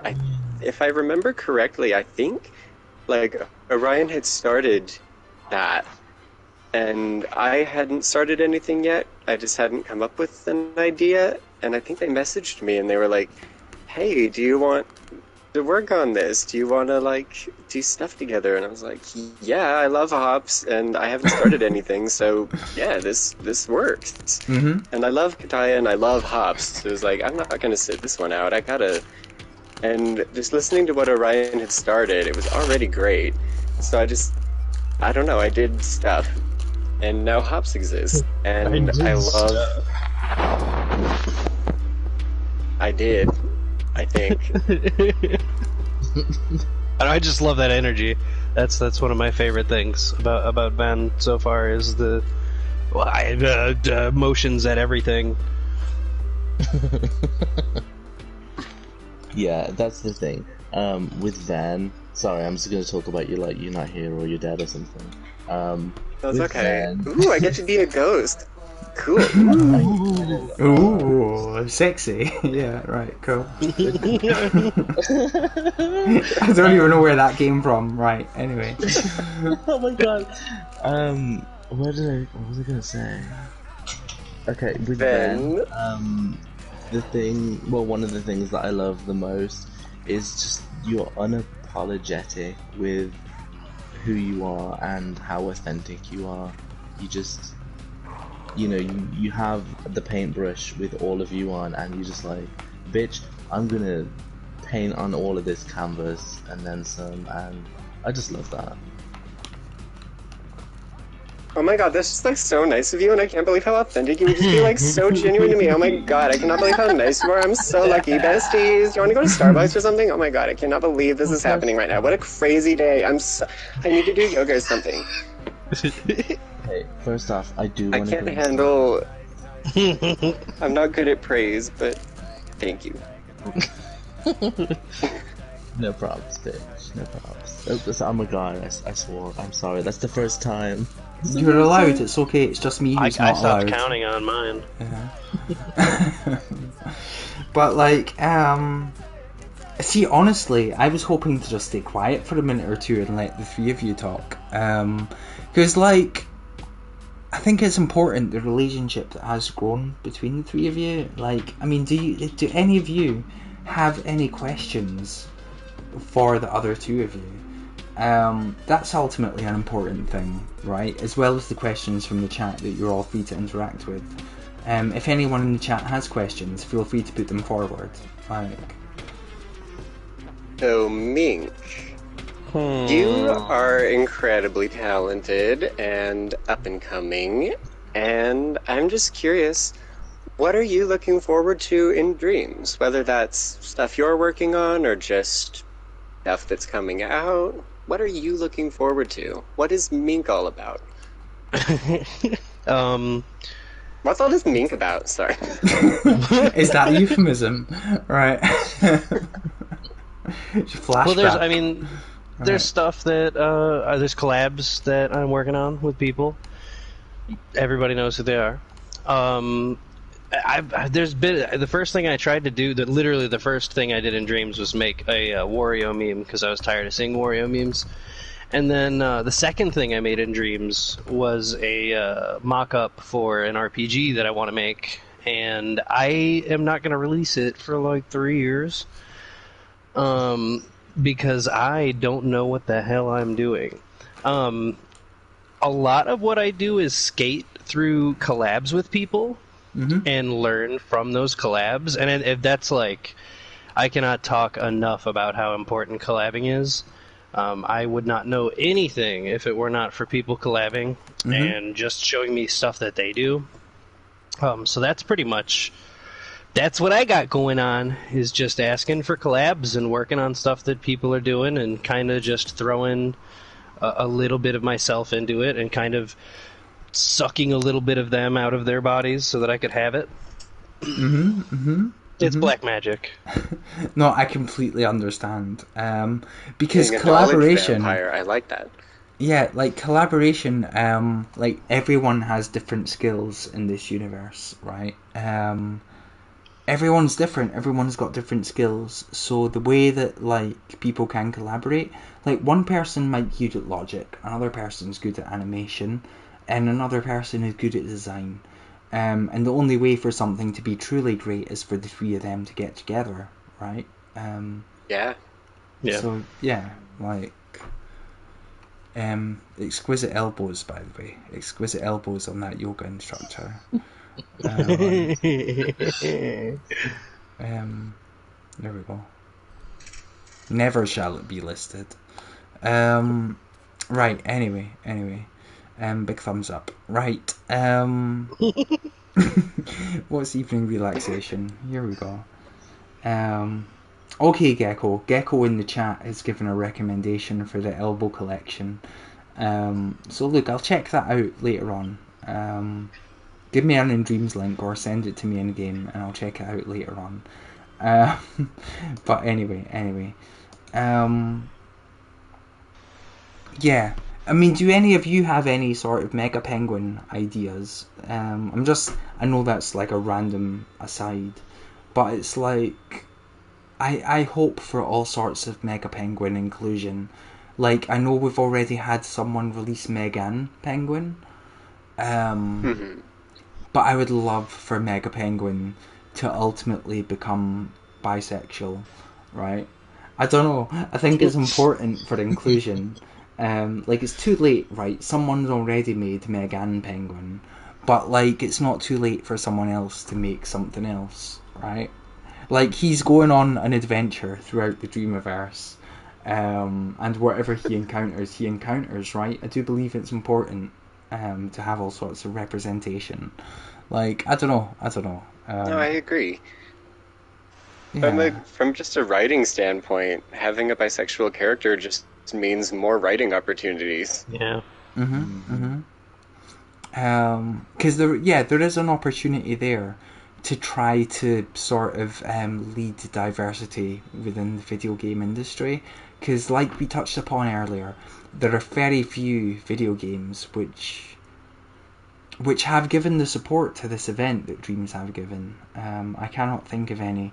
Like, I mentioned earlier, there might be MMOs where it's like, here's a quest, kill 10 rats and you get a rainbow hat. But, like, that's not really... I don't know. I just want to try to do everything I can. It's definitely not the same thing as a community-curated event, The fact that the community is trying to put it together does mean more than, say, in my experience, Bungie selling me a pride pin that lets me have a rainbow flag emblem in my game, which I do have, and I did pay for, but it also ultimately is just a sticker that I have on my character that tells people to direct message me rude things, instead of actually saying, like, hey, these people are people, which is what the Dreams community has given us an opportunity to do, Oh, okay. So Gecko sent me this thing called Demon Shooting. I will be honest. That's a beautiful tale. I've not played this, so I'm happy to play it. However, I'm aware of the creator, and they have made things that are, I would say, quite controversial. So I don't know. I don't know. Like, nothing to do with the community that we've been talking about tonight. It's more just, they've made quite controversial things. I don't know if I can load this up or not, basically. Well, Gecko you heard him, understands Jack. Go look the for it. hesitancy. Well, there's the link in chat, so head to In Dreams and let us know what you think about it. Yeah, let us know what you think about it, exactly. I am going to load up a previous creation by this person, one that honestly made me laugh out loud the very first time I saw it. But, like, I don't know if I can load up this specific one, because some of their stuff has been a bit dodgy, to be honest. But this one that I'm about to load up, I think is kind of alright. So, if I can even find it, or have they? I think they might have unlisted it. Which it wasn't dodgy enough. They needed to unlist it. I think that might very well be the case. It wasn't on brand. They needed to add more to it. This is actually crazy. Yeah, this is not here. Seriously, I can't see it. I think they actually have unlisted it. That's incredible, to be totally honest. Probably threw it back in the oven. Yeah, it was only like 10 seconds long, but it was really fun. That's actually crazy, because like, it was one of the ones that I liked. Given that there's a lot that I literally cannot like. So yeah, I don't know. It's interesting. Why did I just load that up? Let's look at the map. What have we got here? Maybe they turned this into part of this. I don't know. Anyway, look, let's just move on. It's on my play later list, and that's what counts. Gecko, thank you for the bad influence, you naughty boy. If you need a palate cleanser, one of my favorite dreams to this day that I think was an early access scene is called Monster Mash, and I stand by that as my favorite dream to this day.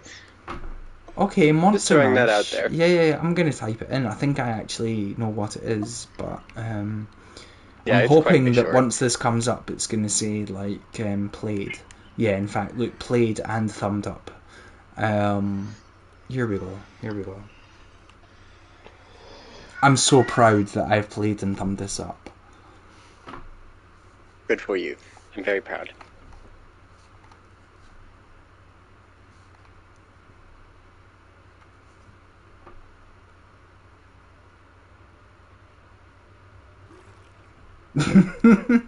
Yeah. Like, thank you, Gek. And I mean, thank you, Ven. I don't know why I just said Gek, but thank you, Ven. Thank you, Gek, also. Yeah. Thank you, Geckwave. Oh my god, Geckwave. Look, has anyone else got any more dreams to request? Look, I'm going to be honest, right? This is weird, okay? You know that normally I don't interview people who I have previous relationships with. Like, normally I interview people who I've literally never spoken to before or had any necessary previous relationship with. This has been very cool, and I'm very happy to have done it. And but I sort of feel like this doesn't have to be a one and done. Like, all three of you are welcome to come on anytime that you wish to come on. Like, this isn't, you know, Time I for me hope to ruin Thank every you. stream. I hope that makes sense. Like, you know, Yeah. No, I I'm mean, just, I, yeah. I feel really lucky about that one time that that weird PS5 mic issue was going on, and we couldn't figure out how to fix it, so I just co-hosted the show, and Mhm. I think that's really nice because anyone else would have been willing to do that. It just happened to be me, and I think that would be really cool. Just like to hear more of the regulars be able to just kind of chime in. It's really nice. I think it would be very cool. It's just for me personally, and I know Orion as well.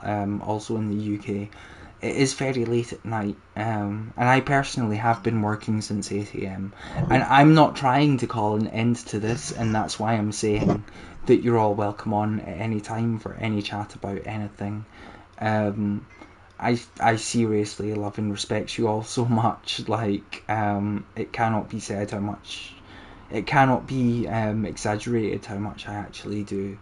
Um, Once this interview is ended, I might actually play an entry for which the main author is Purizuka from last week's Love Jam. Because to be Oh honest, you know what yes. I could do with that. Not that you've been awkward or difficult, just I could always do with that nowadays. Like, honestly, like, seriously, I have been having quite a hard time in my own personal life recently. And I cannot stress enough how much I love you all. Like, not just you guys, or you people, but seriously, like, you know, it's just really cool. I So there we mean, go. the work that you do in dreams would be incredible if you were like on top of the world, not struggling at all. The fact that you do what you do, despite what you're going through, is so kind, and I Mm, don't have enough thank yous for that. yeah, I don't know. It's just crazy to think that as recently as like 2 months ago, everything was fine. But like, look, I'm trying to do my best. I'm trying to go through it all. And yeah, look, seriously, you're all incredible. I would not do what I do without finding you all incredible. I do what I do to try and, honestly, to try and help and support and showcase you all. So, like, shout You out to do you that and all. then some. Yep. Well, Yep. just try my best, right? But yeah, look, I don't really know how to end this, right? Because honestly, in an ideal world, I would talk for another 4 to 5 hours. But as I mentioned earlier, I'm not as prepared as I would like to be. This entire thing has been a ramble. Like, if it was my job, I would love to have spent all day preparing for this, but it's not my job. It is just a thing that I do extra on the side. So, I've been doing my job, and then I've not really had time to prepare for this. So but this and was look, nice. we've all had a good time, right? I don't know. I just don't know what to say I like Yeah, I unprepared mean, Alley. anymore. Like, it's been said in the chat a couple times, but I mean, I guess it probably feels a little messy, but it's authentic, and I think that's important that people know the real dreamers and not, the pedestalized YouTube version. I it's don't know if I true. have a version of that. Yeah. I mean, that's the thing. I think it's important to be authentic. I've never really had the chance to prepare for any of these, like, quote unquote interviews before. Um, and yeah, I think there is a certain element of that that's quite cool because it just means that we're just talking like real humans. But at the same time, like, it would be nice to maybe prepare some stuff. I don't know, but I'm busy doing some other stuff in life, for better or worse. I mean, technically, that stuff is also dreams, but it is still different. So anyway, yeah. Um, Look, seriously, thank you for joining me, and thank you for putting up with me, because I would love to put more preparation into this sort of thing, and thank you for putting up with me in the current state that I'm in. Thank I you. would Puda up with you any day. Oh my god. Oh my, Okay. yeah. You're Can welcome. can we get a ban on Venwave, please? Yeah, hashtag ban Ven. There we go, that's it done. Ban Oh no, it Wave. doesn't work. The user I'm trying to ban doesn't exist. Venwave, I might actually have to ban you. Like, because apparently Ven It's doesn't okay, I exist. understand. Yeah, I understand. yeah. I'll repay my debt to society. That's fine, that's fine. I'll just wait until an important moment before I do it. Like, I'll wait until halfway through Monday Stream Sounds, and then I'll just be like, ban Venwave. Um, Oh god, you're gonna keep me on my toes now. Watch me say thank you again. don't worry. Don't worry, you're totally safe. You're fine. You're fine. I'm a tease. It's all good. Yeah, like, you're fine. Um, Seriously, I don't want to end this, but at the same time, I feel like it's like nearly 2 o'clock in the morning for Oh myself wow. and Orion, and We can pull a Disneyland. yeah, Don't say like, goodbye. We'll see you real soon. because seriously, I would be up for continuing this conversation. I'm aware that well, look, technically this is the 3rd of July, right? So it's not actually Pride Oh my Month god. anymore, but Oh, it's Wrath Month now. exactly, it's bloody Wrath Month. No, seriously, look, I believe in the year-long importance of this sort of thing. This is not a, like... I know that we came here to discuss the Pride Month event, but that's not really the objective here. It's not about the Pride Month event, it really is all year long. And I hope that everyone who has been involved in this Pride event, and also having created other like Pride things within Dreams, does continue to do that throughout the year. I really do believe it's important. Like, don't just do it for the month, do it all year long. Do it for life. Like, everyone should be an ally. Um, Everyone should help. Like, there's no reason not to. Um, I don't know my name's Ali, but everyone should be an ally. Um, I think it's great. Like, Yeah. Being friendly comes back. It does. Yeah, like I said earlier, Pride is really about making sure that everybody around you is lifted up to the same place and treated with the same amount of respect. And I think that goes beyond being LGBTQIA plus. It's just making sure that everybody around you is welcome at the table and gets past the peas. Yeah. Yeah. So you're definitely all get welcome past to the the Pride peas. Parade. The Yeah. Pride Parade is going to be incredible. I seriously cannot wait until this is done. it's going to be an incredible dream, and it's an amazing community collaboration. I know it's going to have a massive positive reception, and I seriously love you all for doing it. I think it's incredible, and thank you for doing it, and thank you for coming on tonight as well. Seriously, like, these things cannot be taken for granted. You're all exceptional. Thanks. Thank you. Thank you for having us. Yeah, thank you. Okay, so that sounds like the end of it, kind of. See, it's such a shame. Honestly, I don't want to say Have goodbye. a magical day. See Yeah. you real soon. It does sound like the end of it, though, doesn't it? Yeah, see, it's so Credits awkward. roll. Look, I love all three of you, and shout out Pudazuka, who is also involved in this, and Gecko has helped a lot as well. Yes. And I much love you, love, Gecko, and I love and you, Gecko. Pudazuka, and we all do. Massive shout out, yeah. And massive shout out, Fluffy and Sassy, and Bonnie Man and Lugadi, and look, everybody who is involved in this. I see Tijo there, I see the Twitcher there. Everybody who has contributed, okay, seriously, massive shout out to you all. There's a lot of names here, and that's just a testament to the amount of love that exists within the community. Right? It's wonderful. I agree, Liams. We do need an outro scene for this. We do. Yeah. I've got one though. I move slow. Oh, that would be a good one now. That would be a good one. But I think I've got one. If I just go to the profile of Lugadi, I might just have the perfect scene. But look, seriously, thank you to all of you for joining me.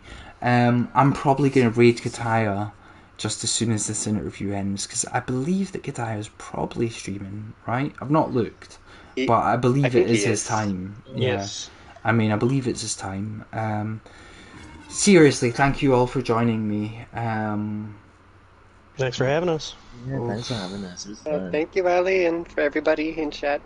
Look, I mean it when I say that all three of you are back at any time as individual guests, as individuals, just to have a chat. You don't even have to book in like an interview. You can just come on anytime you choose. Seriously, I love you all, and I love talking to you, and I would love to do more in a less potentially pressured situation where we've advertised it and we're talking about a jam or whatever. You know what I mean? Seriously, I'd love to just talk to you all and have fun. Thank you for joining. Thank you for being you. Seriously, just thank you for being you, okay? That's an important thing. It really is. So thank you.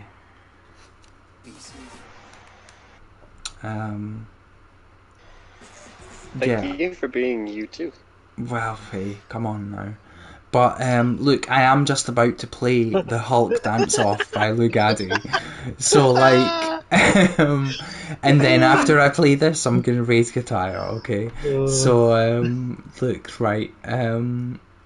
Look, we're gonna have to say goodbye. Before we play this. Otherwise, Goodbye it's for gonna now. be lost forever. Like, yeah. Take care, everybody. Thanks for having me. Ta-ta, fam. Oh, okay. Hearts in the chat. Oh, fuck. Right, okay. Sorry, I accidentally muted myself. Right, ta-ta fam, I love you all so much. Seriously, I really do. And thank you for coming on, and thank you for the chat. I'm gonna leave the party in a moment. Okay. Okay, Yeah, much love. much love. Thank you. Love you, Ellie. Thank you. I've not left the party yet. I'm just gonna leave it now. Bye.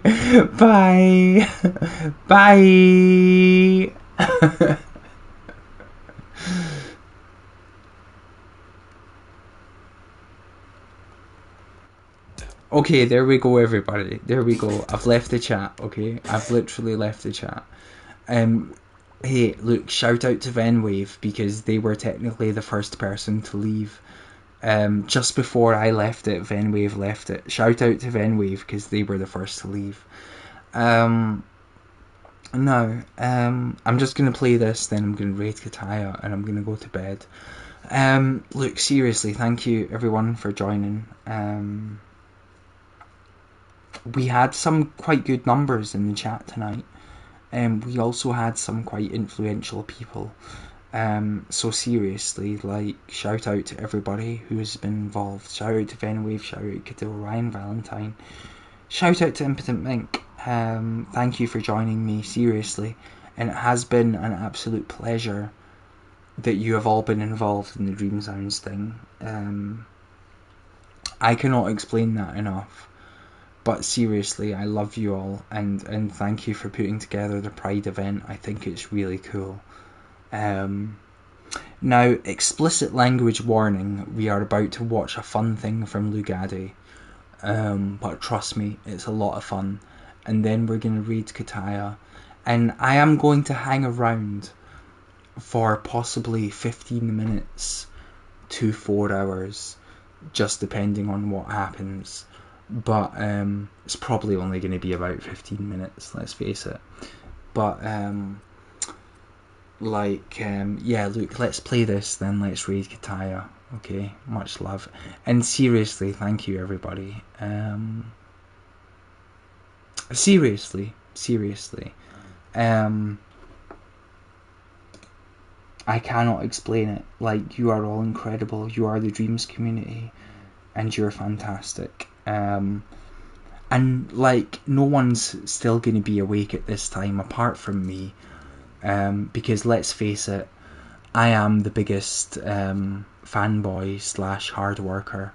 But thank you to the lurkers who did hang around for such a long time, because I do love and appreciate you, and I thank you for the opportunities that you have given me. Here we go. Oh shit! I told you I wanted to find this beat, Kataya. Let's go!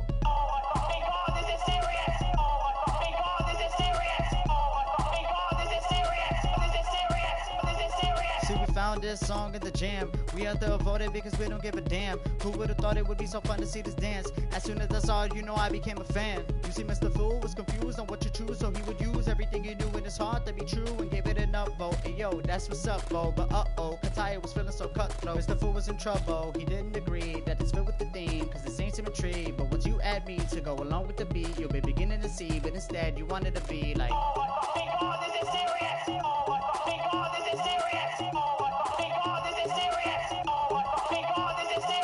Why so serious? This is serious. Not that serious. This is serious. Can't be serious. This is serious. This is serious. This is serious. Why so serious? This is serious. Not that serious. This is serious. Can't be serious. This is serious. This is serious. This is serious. That's the loop, right? Also, I actually did not mean to load that. I'll be totally honest with you. I got distracted for a moment. Look, I do not mean to be so self-centered.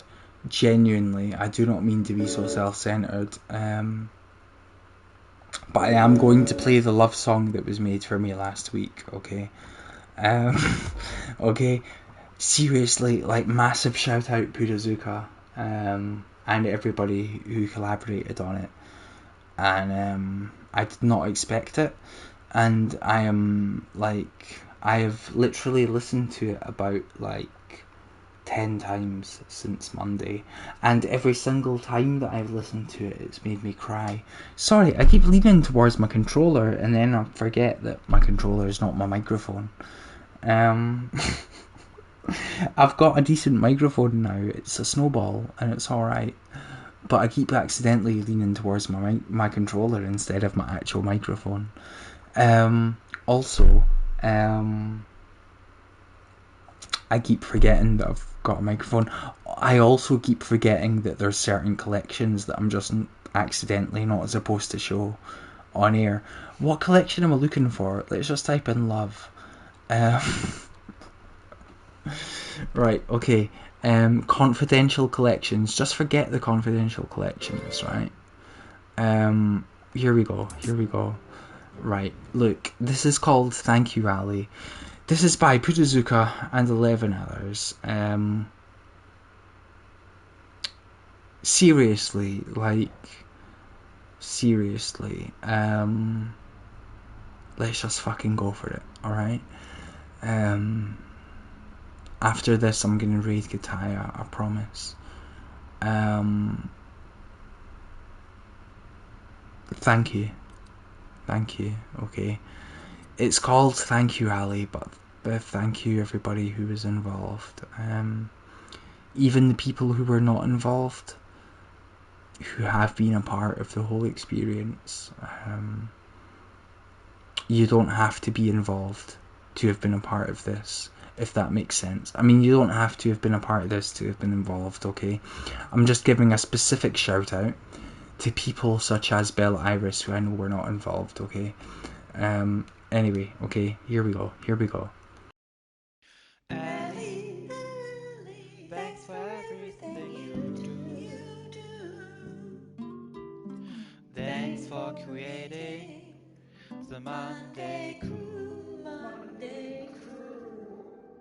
You always say that we're the stars, that you're just a curator watching from afar, but you got it all wrong. Right here with us is where you belong. Ali, you are the best curator ever. It's not the songs you watch together, it's our hearts, it's our hearts.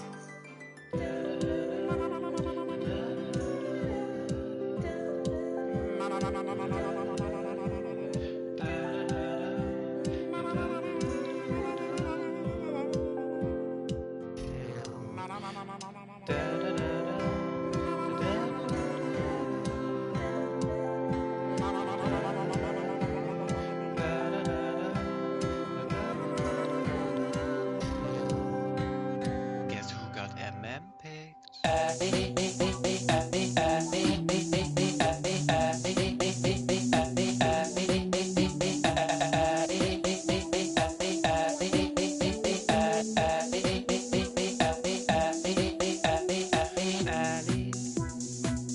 thanks for everything you do.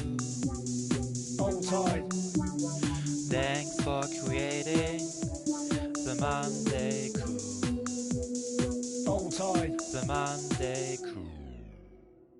Jolly, jelly, jello, jam, jam, jam. Jolly, jelly, jello, jolly, jelly, jello, jam, jam, jam. Jolly, jelly, jello, jam, jam, jam, jam.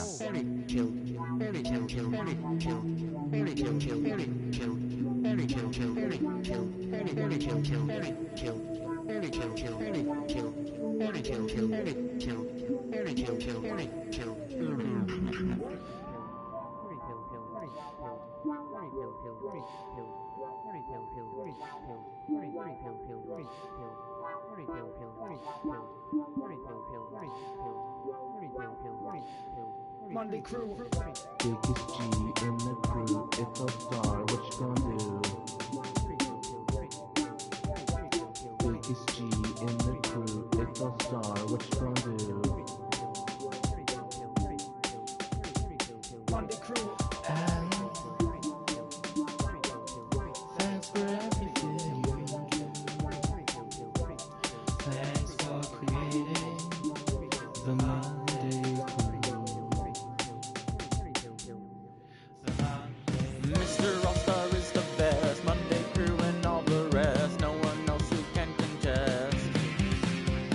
And a message for Ali. You've been such a good friend to me, and I thank you with all my heart.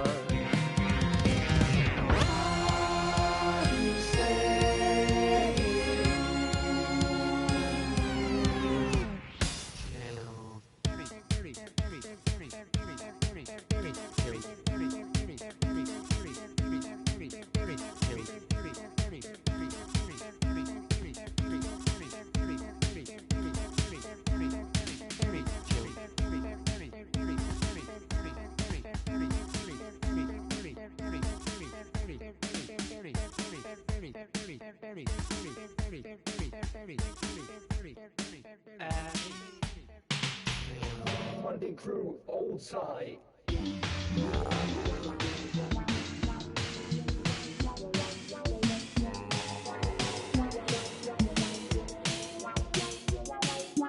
Monday crew.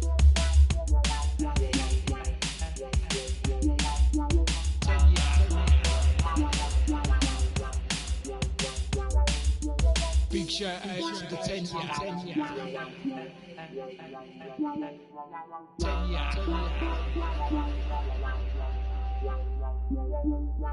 Big shout out to the 10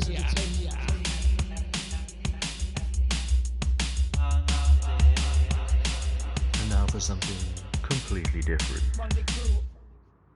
Thank you, All-Star. You are a G. Thank you, Allie. It's All-Star, Latinia. No wonder you have 3 names. You do the work of at least 3 people. You're awesome. Behind all the stars is a very nice guy. Thank you so much for everything. Hashtag Dream Shepherd. All-Star, you really are the one keeping us all together. Thank you for love and support, Ali. We really appreciate you for what you do and who you are. Keep it up. To All-Star, a brother from across the ocean and everyone's favorite curator, we love you and thanks for everything you do. Hey, Ali. So, I prepared a speech. Let me just. I forgot it. You're a G. I love you. Thanks for being so great. Here we go. You know, I honestly have no idea where I would be in life right now without you, Allie, so I want to say thank you for that. Love you. Always shining a light on the musicians and dreams, showing that all you have to do is just listen to see that there's so many hidden gems that are as gifted as we, and we're forever grateful for everything that you did for the team. For me, the moment where I felt like we really made it was when the jams gave me a fam. That's when things really changed and I had somewhere I can go to feel alleviated. So always remember how much you're loved and appreciated. We love you, All-Star. What Lugardi said, yeah. It's incredible, it really is. Honestly, look, I don't mean to get too emotional.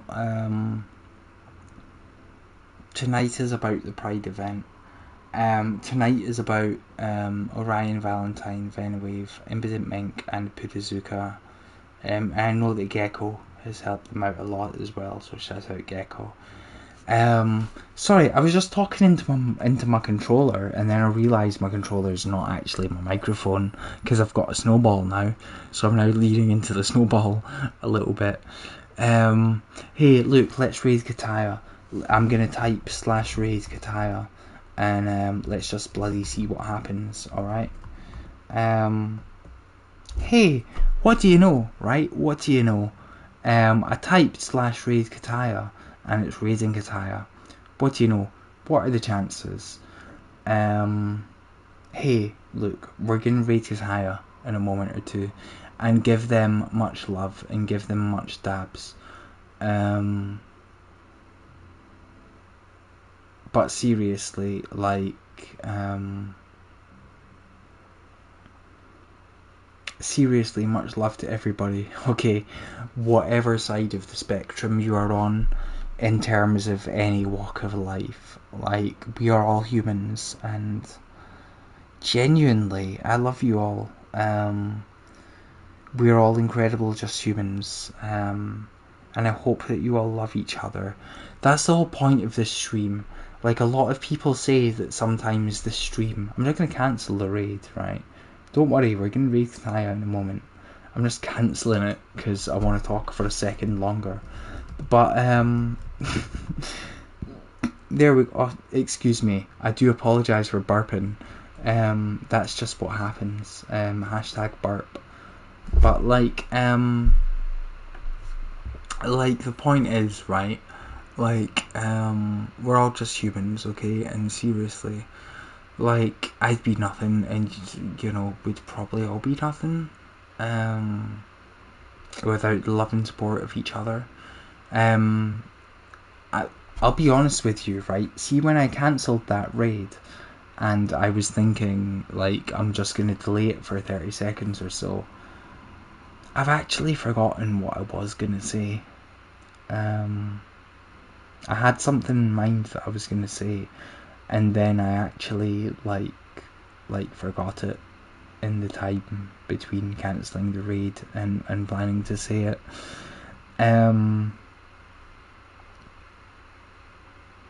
But the thing is, right, that's got nothing to do with the juice.